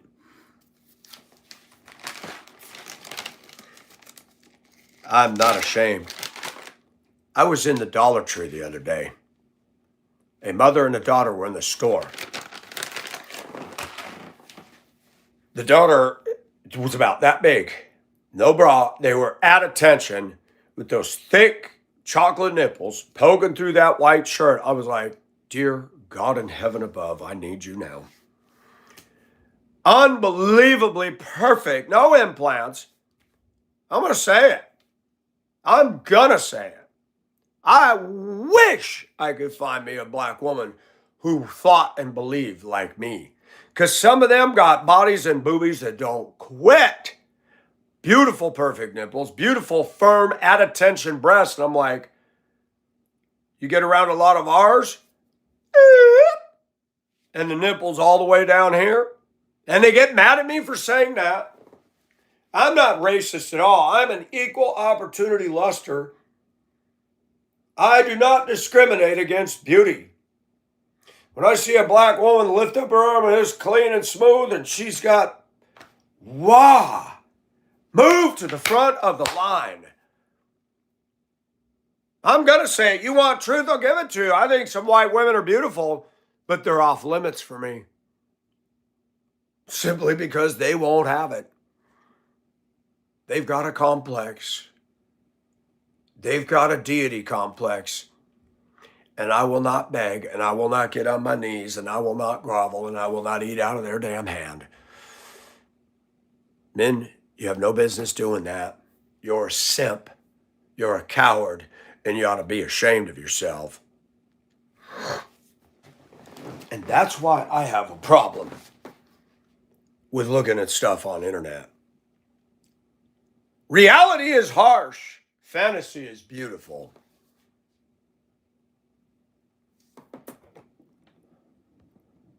This is not porn. That is a beautiful black woman. If she had my views and my beliefs, I'd date her, no holds barred, unashamed. Unashamed. But that's not what I get around here. You got attitudes and batitudes and hair and all this cultural baggage and whites are racist. Who wants to be with that? I don't. out of shape, overweight,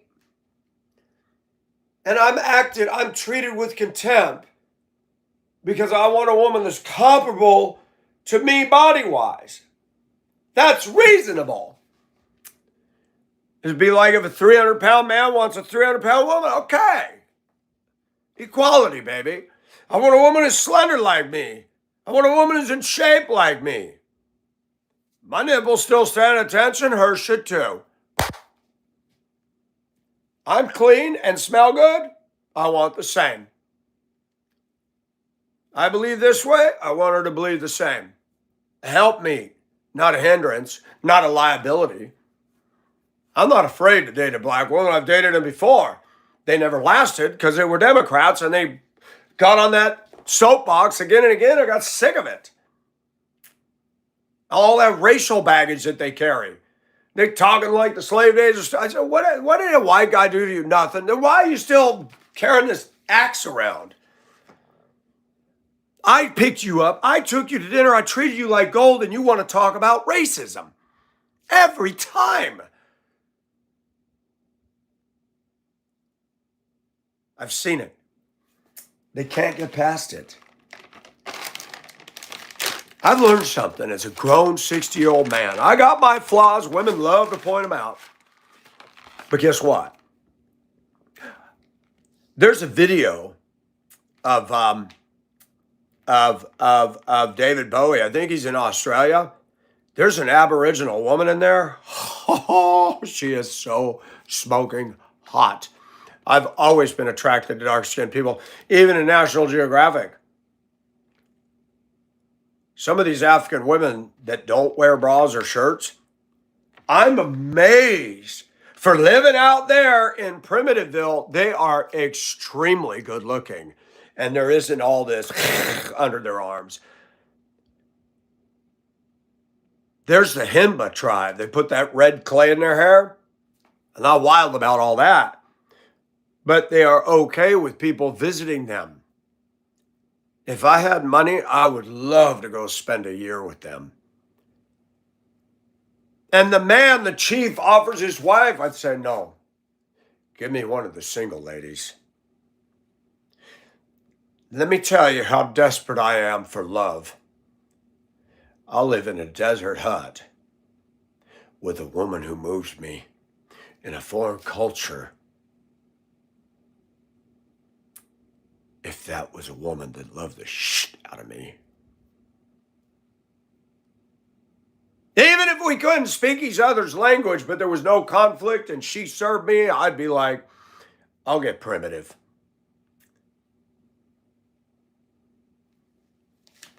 I'm not talking primitive like into demonism, no. I don't want to live in the desert. But if I had a woman that loved me and God took care of me, I'll live in a desert if I'm with a woman who's my oasis. That's how moved I could be. And it bothers me. All these movies, all these songs. What's love got to do? Got to do with a Jack and Rose.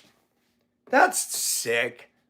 Teaching a woman how to go on the deck of the Titanic. And all the women like that in our culture. You want to date those kind of women that want to hawk up loogies? I was married to a woman who would go in the bathroom and go, what are you doing in there?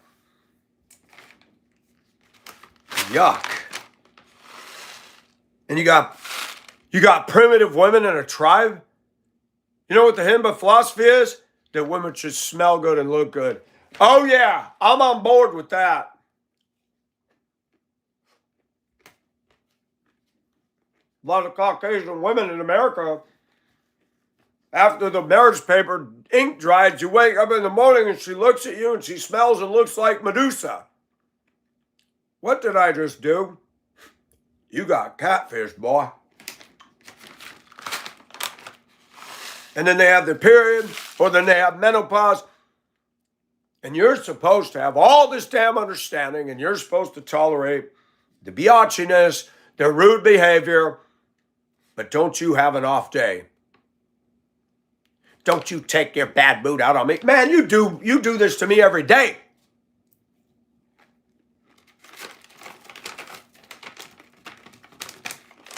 I used to have a joke on my birthday with my ex-wife. I say, you have to be nice to me today. It's my birthday. She would laugh when I say it. And she would be. And I'd say the next day, it's one day after my birthday, and you're back to being nasty.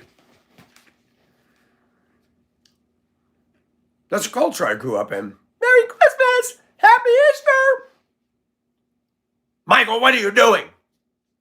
When I pull a skillet out from under a stack of pots and pans to cook some eggs to make my breakfast to go to high school. And I'm scared of my mother. She's not sleeping in the bedroom with Dad. She sleeps on the couch with the curio shelf open window that looks out on the living room. And I'm carefully trying not to make noise, and I'm pulling a skillet, and it goes tink. Michael, what are you doing? You know how many times I want to say same effing thing I do every day, trying to cook my breakfast, but some moron puts the skillet underneath all the heavy pots and pans and cast iron instead of putting it on top, so I can't cook my breakfast. And if I wake you up, you treat me like I'm the villain. And you can't sleep in the bedroom with your own husband, and you got to make me feel bad and walk on eggshells to come in as a high school student and cook my own breakfast. What a loving, awesome freaking mother I grew up with. And these women that get on my channel make rude, disparaging remarks saying, you got issues. Oh, you women do too. And we have to feel sorry for you. We have to have understanding. But us men, it's not okay.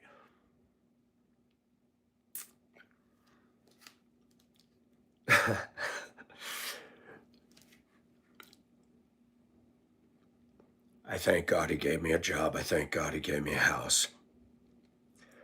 I wish God would tell me in the night, Michael, you got 6 months left. I'd quit. I'd put my house up for sale. And I'll go park my ass on an island somewhere. Right or wrong, and I'd make love with a beautiful brown-skinned woman with long black hair, giving me coconut juice and mangoes, and say, at least I can die with dignity. I don't want that truck. I don't want nothing. I just want to be loved by a beautiful woman, unconditionally.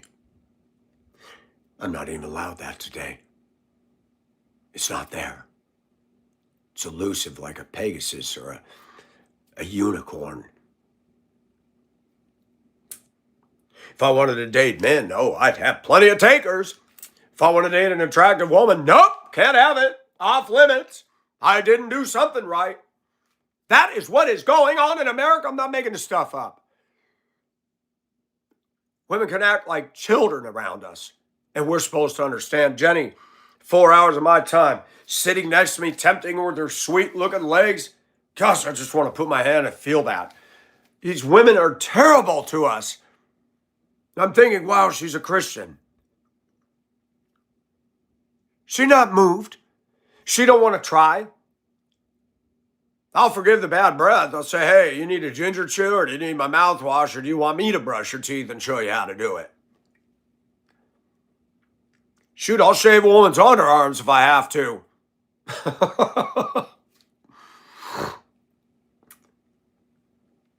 It's terrible. The Bible says it's not good for man to be alone, and I'm alone. And all I hear is, well, if you change your clothing, change it. Yep. Let's play Rubik's Cube. I couldn't get that. Nope. You know how I got the Rubik's Cube? You had to pull it apart. That's how I got Rubik's Cube. If you have to do formulas to get a girlfriend, you're in the wrong math class, buddy. It should not be that way.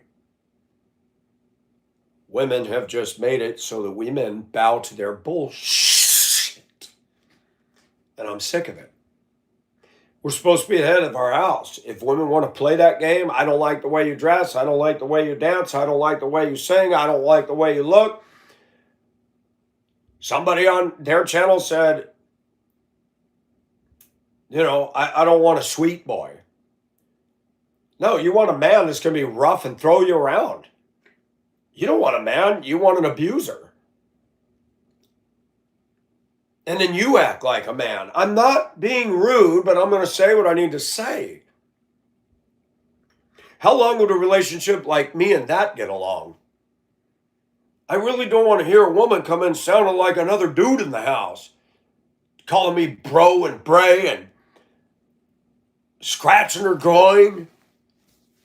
Nah, yuck. People are talking about men wearing basketball shorts. Shoot, girls are wearing basketball shorts and sweatpants for day after day. Go put your face and take a whiff of that. Woo, you'll never do it again. You got women here that come out and they're saying, oh, I just made a mess. Doggone it. All right. That's dumb. Good thing I didn't dump out 90% of the bag. This is why you shouldn't eat on the futon. I normally am very clean. Vacuum the floor again.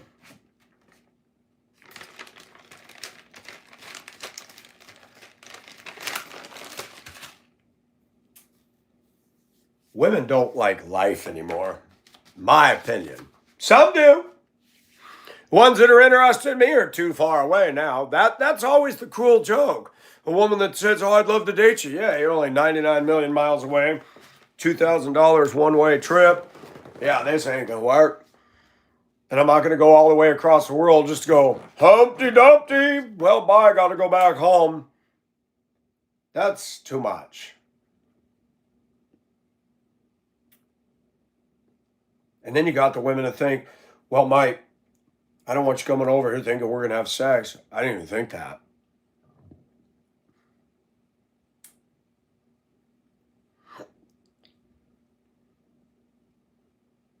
I thank God for the structure and discipline of work. But I'm going to be honest, I have a deficit and it's affecting me very negatively.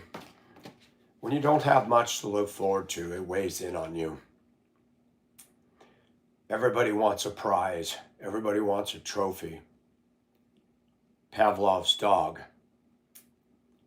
We were kids. We loved it when we heard an adult say, that was good job, son.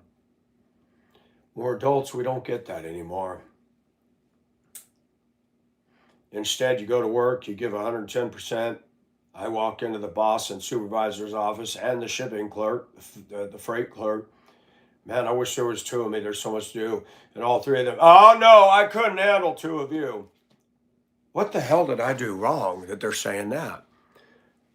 My energy, my intensity. I was married to a wife. She got up this far from my face. You're intense. You're intense. Man, get out of my face. You, when you dated me, sat in my living room in that mansion I rented and told me, I love your intensity. I love your passion. I love that you like to communicate. 14 years later, she hated all three of those. You want to know what I did that irritated the hell out of her? I had a shitty pillow, and it just was so flat. This pillow, I have never had to shake it once. But I had a habit. I couldn't sleep well when I was married to her, and I didn't know she was the problem. But I would go like this, and I'd shake it.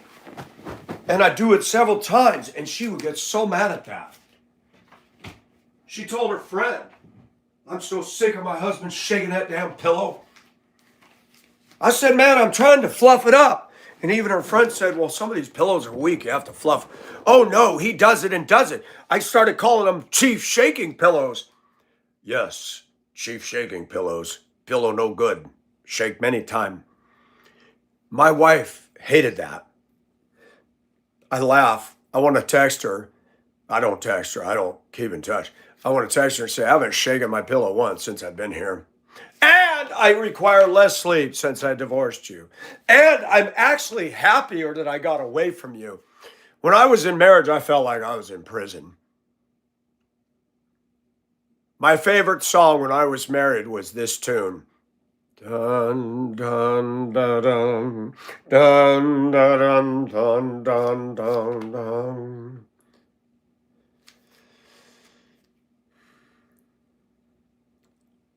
And I went to extremes. I divorced. I said, I'll never marry again. Within a year, within short time, I got hooked up with a Filipino in Hong Kong, and I was smitten like a kitten. 4 years, $20,000, and 3 flights later, had to pull my head out of my emotionally twisted butt and realized that when I caught fever of being in love with Asian culture, that in the Philippines, as cute and as musical and as happy and as nice as they were, they also had a lot of drama. I started seeing that through social media. They arguing with each other and fighting. And the girl I was after was not in love with me. She wanted to see her friend Susan and wanted to use me as a means to get over. When I was with the attorney going through the visa process, she called me and said, we moved to Florida. I said, no, ma'am. Why? I said, Florida, it's not easy to get jobs. It's well, Susan's down. I said, no, honey, if I'm vising you, I ain't vising you to be by your friend. I'm vising you to be my wife.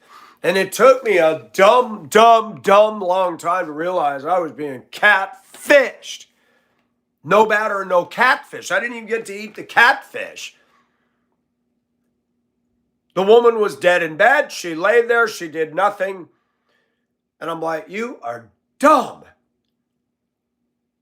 You bought sea monkeys on this one. Do you remember the Mutiny on the Bounty, the black and white TV show, or was it in color? I don't remember. But do you remember that show? The Bounty lands on Pitcairn Island, and there's all these beautiful women swirling around, skimpy dresses, nice tots, and beautiful black hair, and these sailors went nuts. You're on a ship with a bunch of stinky old men for months out at sea trying to come down and get breadfruit trees. I'd mutiny too. I'd say, Mr. Bly, thank you, but I'm not coming back. Boy, you better get on that ship. No, sir. I saw these. I'm done. I'm staying right here. I wouldn't have mutinied. I'd just said, I'm not getting on. I literally would have ran to the top of that island and hid in a damn volcano until the ship left, came down and said, all right, ladies, who wants me? But that's not the way it is. Read about Pitcairn Island now. There's some weird stuff going on. Sex with animals, inbreeding. Some of the Pitcairn descendants are still there. The anchor of the Bounty is still there on the island. And we all see these islands with turquoise lagoons, beautiful brown-skinned women, smiling faces. That's a postcard. You get over there and you might find out, great, there's no ship coming, there's no airport. How do I get out of here? Build a kayak, buddy, and start rowing thousands of miles to the next place. Better be careful. Some of those islands might be your prison. Augusta could be a wonderful place if I had an awesome wife. Did you know that? Because if my wife was a good woman, she'd say, Michael, let's get out of this church. Let's go find somewhere else. You know, I don't know, man. Work, come home, work, come home. I've been guilty because of Hollywood. You know, I used to have sex quite a bit, even as a Christian. God doesn't condone that. You got to have a treasure, a treat the dog, you want a treat? And the kids get all excited when they've done good and you give them a treat. And when we become adults, we don't get any more treats. Men and women go to work and they pay the bills and they don't get any treats. And that's what's happened. And then everybody says, Mike, why are you sad? Shut up. You don't live my life. Give me a break. It's not the mutiny on the Bounty. There isn't all these beautiful women swirling around. Michael, we've been waiting for you.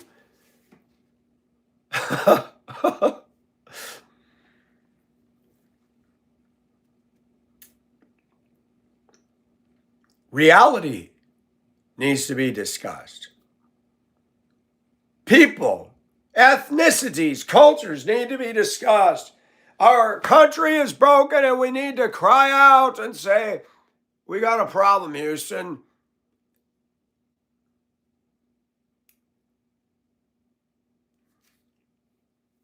I cannot believe in America today how many beautiful women there are that are immature, entitled, have nothing good to bring to the table. They just show off their skin. They live by that. They make their money by that. They don't suffer like we do. They don't care about our sufferings. They have no conscience about us. They have no conscience toying with our heart, getting their attention gas tank filled. They don't offer anything. They don't bring anything. Shoot. Avita offered to find me and give me a good job worth my pay. That got my attention. That's huge. That's huge. Most women don't give a shit about me. People are only nice to me when they want something. Men are nice to me because they want to play with my PP. I don't want them to play with my PP because I'm not into PPs. And that's the problem of our society. People are nice when they want something. Women are sweet when they want money. Or me to do them a favor. Like move their crap and not charge them for it. Man, I live backbreaking stuff all day. I'm not moving you for free. You want to use me in my truck, you're going to pay me. That's bull. And if you're not going to pay me, then come over and give me a massage and take your shirt off and rub those against me. Sorry, that sounds tacky, right? Why is it everybody thinks that everybody got to do something for them, but they don't have to give in return? And our whole society's that way. And Kevin, I talked about my church because there's problems. If you're going to sell me the Mormon church because they're the little Hallmark commercial, dude, they're sending souls to hell. Mormonism is a false religion. And I cannot. I'll do most anything that you want me to, but I can't go for that. Where I draw the line in my life is I will not submit or bow to a false god. The Lord our God is one, it says in the Shema. That's it. That's it. I don't bow to Allah. I don't bow to Islams and imams and all their loud mouth and BO and all that. I don't want to hear it. I think that men need to stop being wussies in this country and we need to rise up. We need to be collectively heard to roar and say, we are not taking this. And they're letting it happen. Republicans talk tough, but they all go on about their business. Nobody's doing anything in this country. They enable it and allow it to happen. Our cops don't work for us. The biggest butthole in the neighborhood's got all the rights everywhere, America. I'm just telling the truth. And people put up with it and they tolerate it and they don't do anything. People just sit down, well, this is part of God's agenda. And it's part of God's agenda for people to rise up. And they ain't doing it because they're chickens and they're coward. And Americans, as long as they got their TV and they got their sports and they got their little entertainment system in their little house, then they don't worry about the news and the politics. Yeah, well, the news is going to crowd in on you one day. when your house is broken into and your daughter's raped by a imam supporting Allah, then you're going to go, what the hell is going on? Well, it was going on and you slept, buddy. Wake the F up. Nope, nobody can do anything. America's going to fall because good people just, okay, hurrah, hurrah, whatever will be, will be. They're more worried about the shirt I got on than the real dangers. Boom!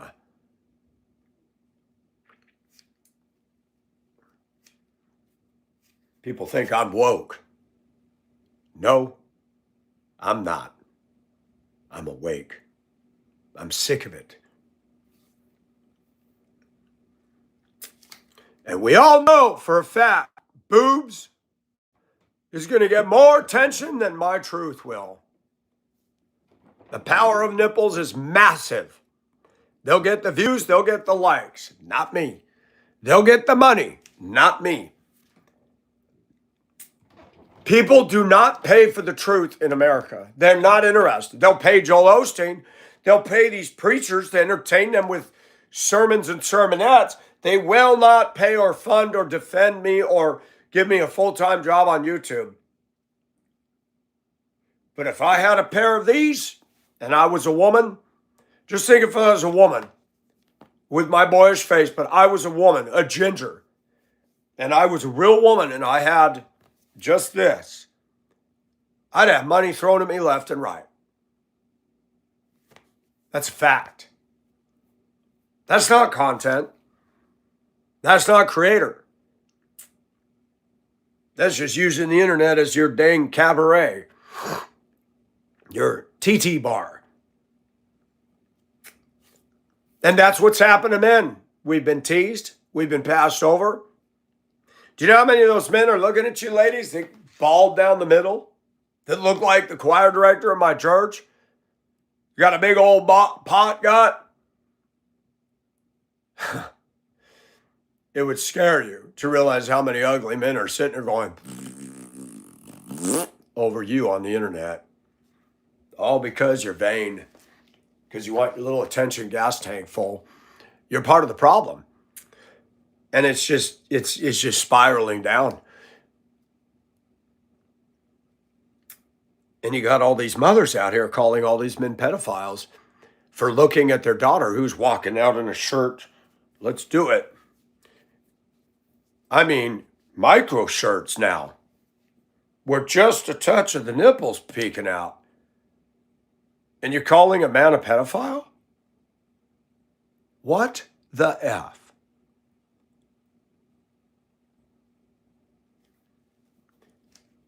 That is crazy. You let your daughter go out of the house like that, and you're going to call men a pedophile. I sat in a restaurant in Florida, and I'm going to close with this story. It's time to go to the salt mines again.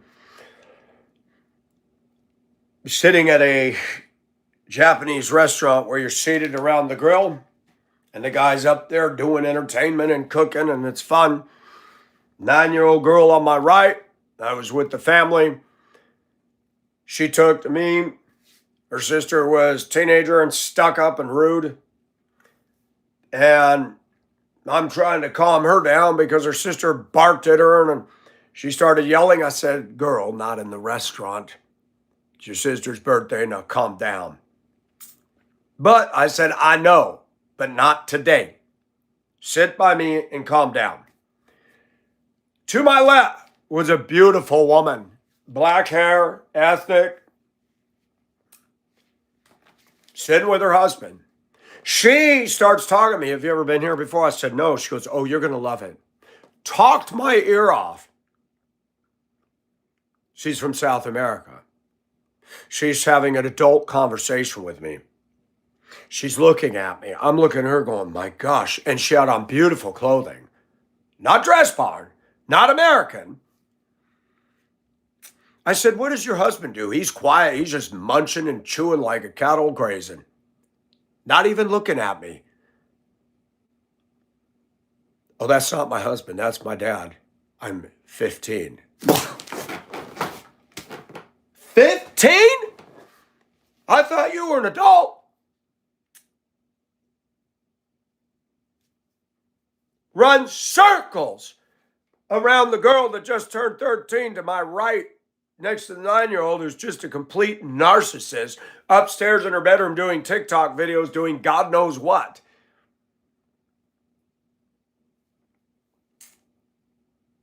Mike, would you have dated her if you legally could have? Yeah, sure would have. You're a pedo.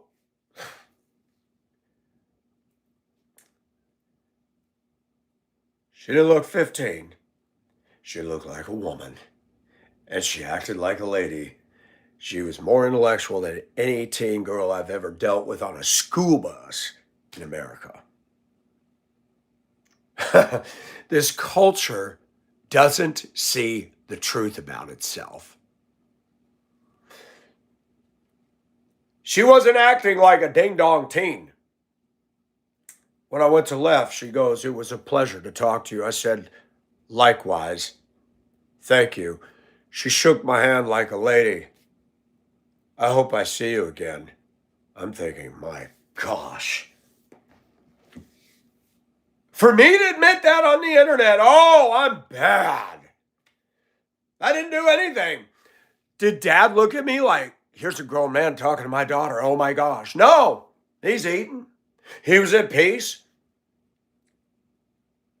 Wow, that's amazing.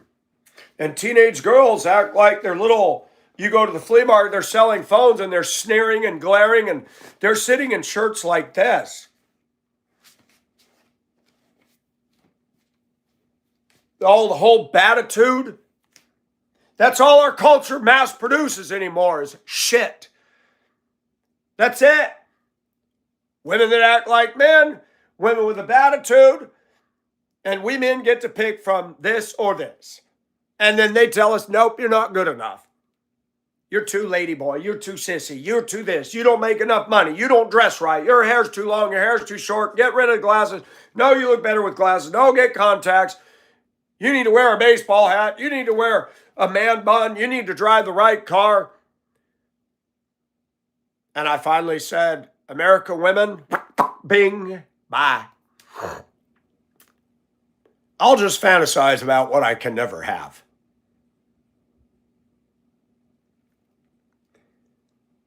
You'd be nice to somebody online and they're calling you a racist and they're saying, I'd never date you because you wear girl clothes. Well, honey, you were attracted to my channel. You came after me. You said, oh, I love your dance. I love your videos. I even made a collab. You said it made you feel good.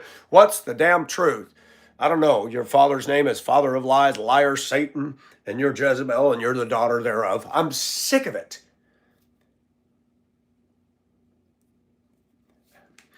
There are times I want to cry. This society's too harsh for me. My workplace is too harsh. Life is too harsh. This sun out here is too harsh. Does anybody care about what I go through? No. Not here. We got to play this dumb little game to try to win the interest of a woman. It's sad. And the answer is still no. Dumb. Dumb, stupid, and dumb.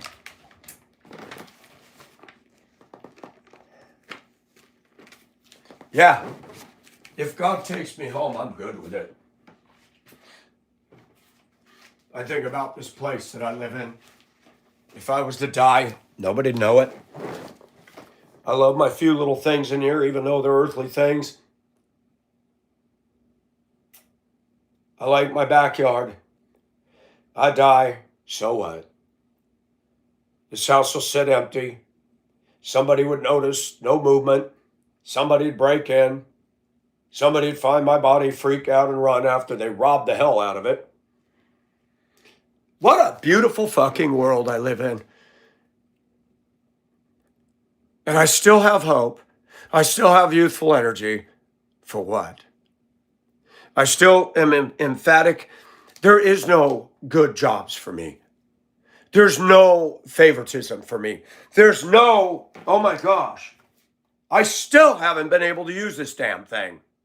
I've even reduced it to $2,500. Nobody's offered to buy it. There are times I feel like the book of Ecclesiastes, meaningless, meaningless. Everything's a chasing after wind. Women want my attention, but they don't want me. Women want money, but they don't want me. They don't want my heart.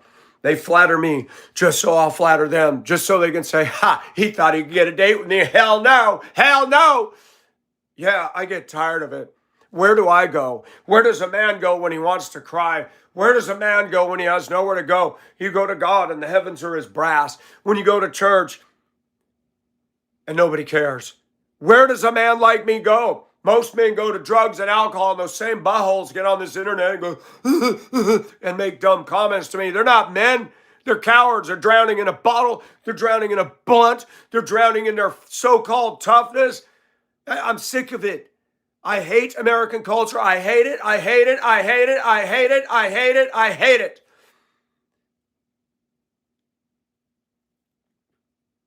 You got to work your ass off for ungrateful bosses that get rich and say, we couldn't do it without you. Then pay us. Oh, no, we can't do that. If you add up the benefits, we're giving you the benefits. $5,300 deductible and no nothing. So every time I go to get something done, I got to pay out of pocket, out of pocket, out of pocket, out of pocket, out of pocket, out of pocket, out of pocket, out of pocket, out of pocket. Oh, we'll cover this visit. You get cancer, 80-20. Hundreds of thousands of dollars attached to me after the insurance is cashed out. We are ripped off and raped in our culture by women and people that want our attention. They suck it out of us like mosquitoes and parasites. America's an exploitive parasite culture. All the women that said they'd come down here and see me, liars. None, none, none, none. 2 men and their wives came to see me. Best visits I ever had.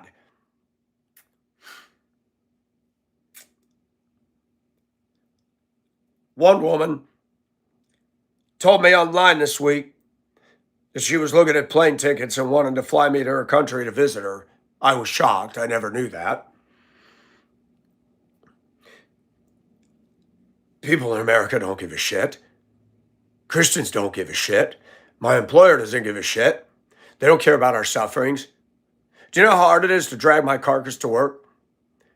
And I come in there, and you got a boss who's just like, hi, mate. Doesn't even turn around. No feeling, no warmth. Acting like he's older and more know-it-all than me. You know, I hate that. I don't get validation.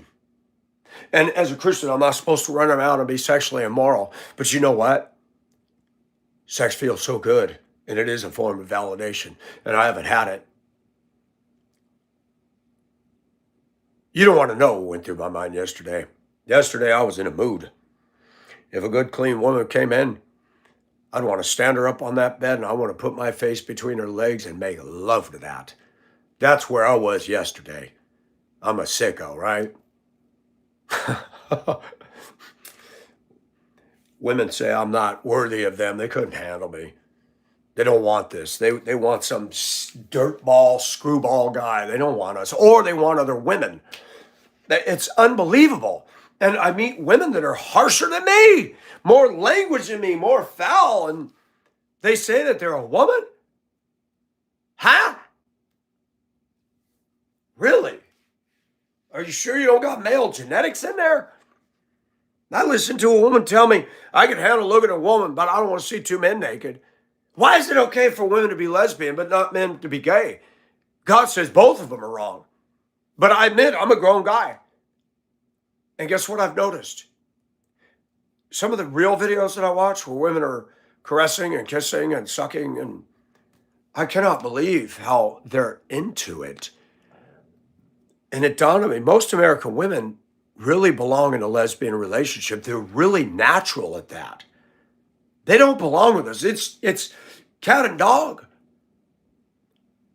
The Bible calls it unnatural, but as I get older, I'm like, I'm sorry. I'm not going to change your word, but I disagree with you, God. Some of these women just belong with other women. Some of these men belong with other men, even if it's wrong. I think Gavin Newsom and Justin Trudeau ought to marry. They're perfect for each other. They're both liberal clowns, ruining the country and ruining the state. Katy Perry's after him now. Did you see her ugly dress the other day? Dress barn dress. And what in the world is going on? I have no idea. I'm a man and I struggle. Does anybody remember John the Baptist when he was in prison? He stood up boldly for God, baptizing people. He was a prophet. When he got arrested, he sent a message to the disciples. John asked us, are you the one coming or are we looking for another? Jesus said, among men born of women, there is no one greater than John the Baptist. John got discouraged. John doubted. And then he got his head chopped off by an evil Medusa, Jezebel woman. And there are women in this culture that would kill me and laugh as they see blood spurting. There are women in America that would get off seeing blood gushing out of me. They'd laugh. You got to stop believing people are good. There's some evil in this country. And a lot of it's headed up by chicks.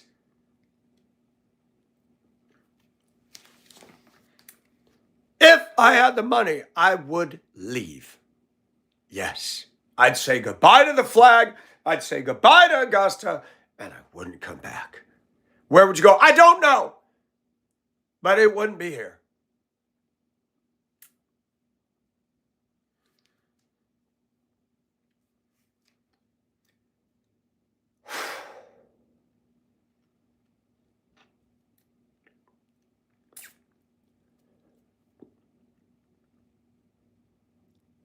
I'm sorry. I'm human. I'm struggling. I need everybody's prayers. I can't handle this. I'll do what I need to do because I'm a man. I get tired of these pussies coming on here, grown little pubescent boys, calling themselves adults, talking tough to me. You couldn't do what I do, little boys. Shut it. You think you're tough and you think you could kick my butt. What's the need for that crap? You don't like what I say and you think that you want to kick my butt. You got problems. You're not tough and you're not a man. You're male, but you're a little wussy. You feel threatened by my voice or something I say. Well, that's your problem. Grow a pair. I speak truth on here, and the only reason people get so mad about it is because they don't like what I'm saying. You just follow the sewage down the same shitter sewer that everybody else follows. That's why you don't like me. I don't care what you think. And to the women over here to criticize, same thing. You're not paying my bills. You're not my LP. You're not cooking me food. You ain't rubbing my back. I don't care. I gotta go. Have a good day and be safe.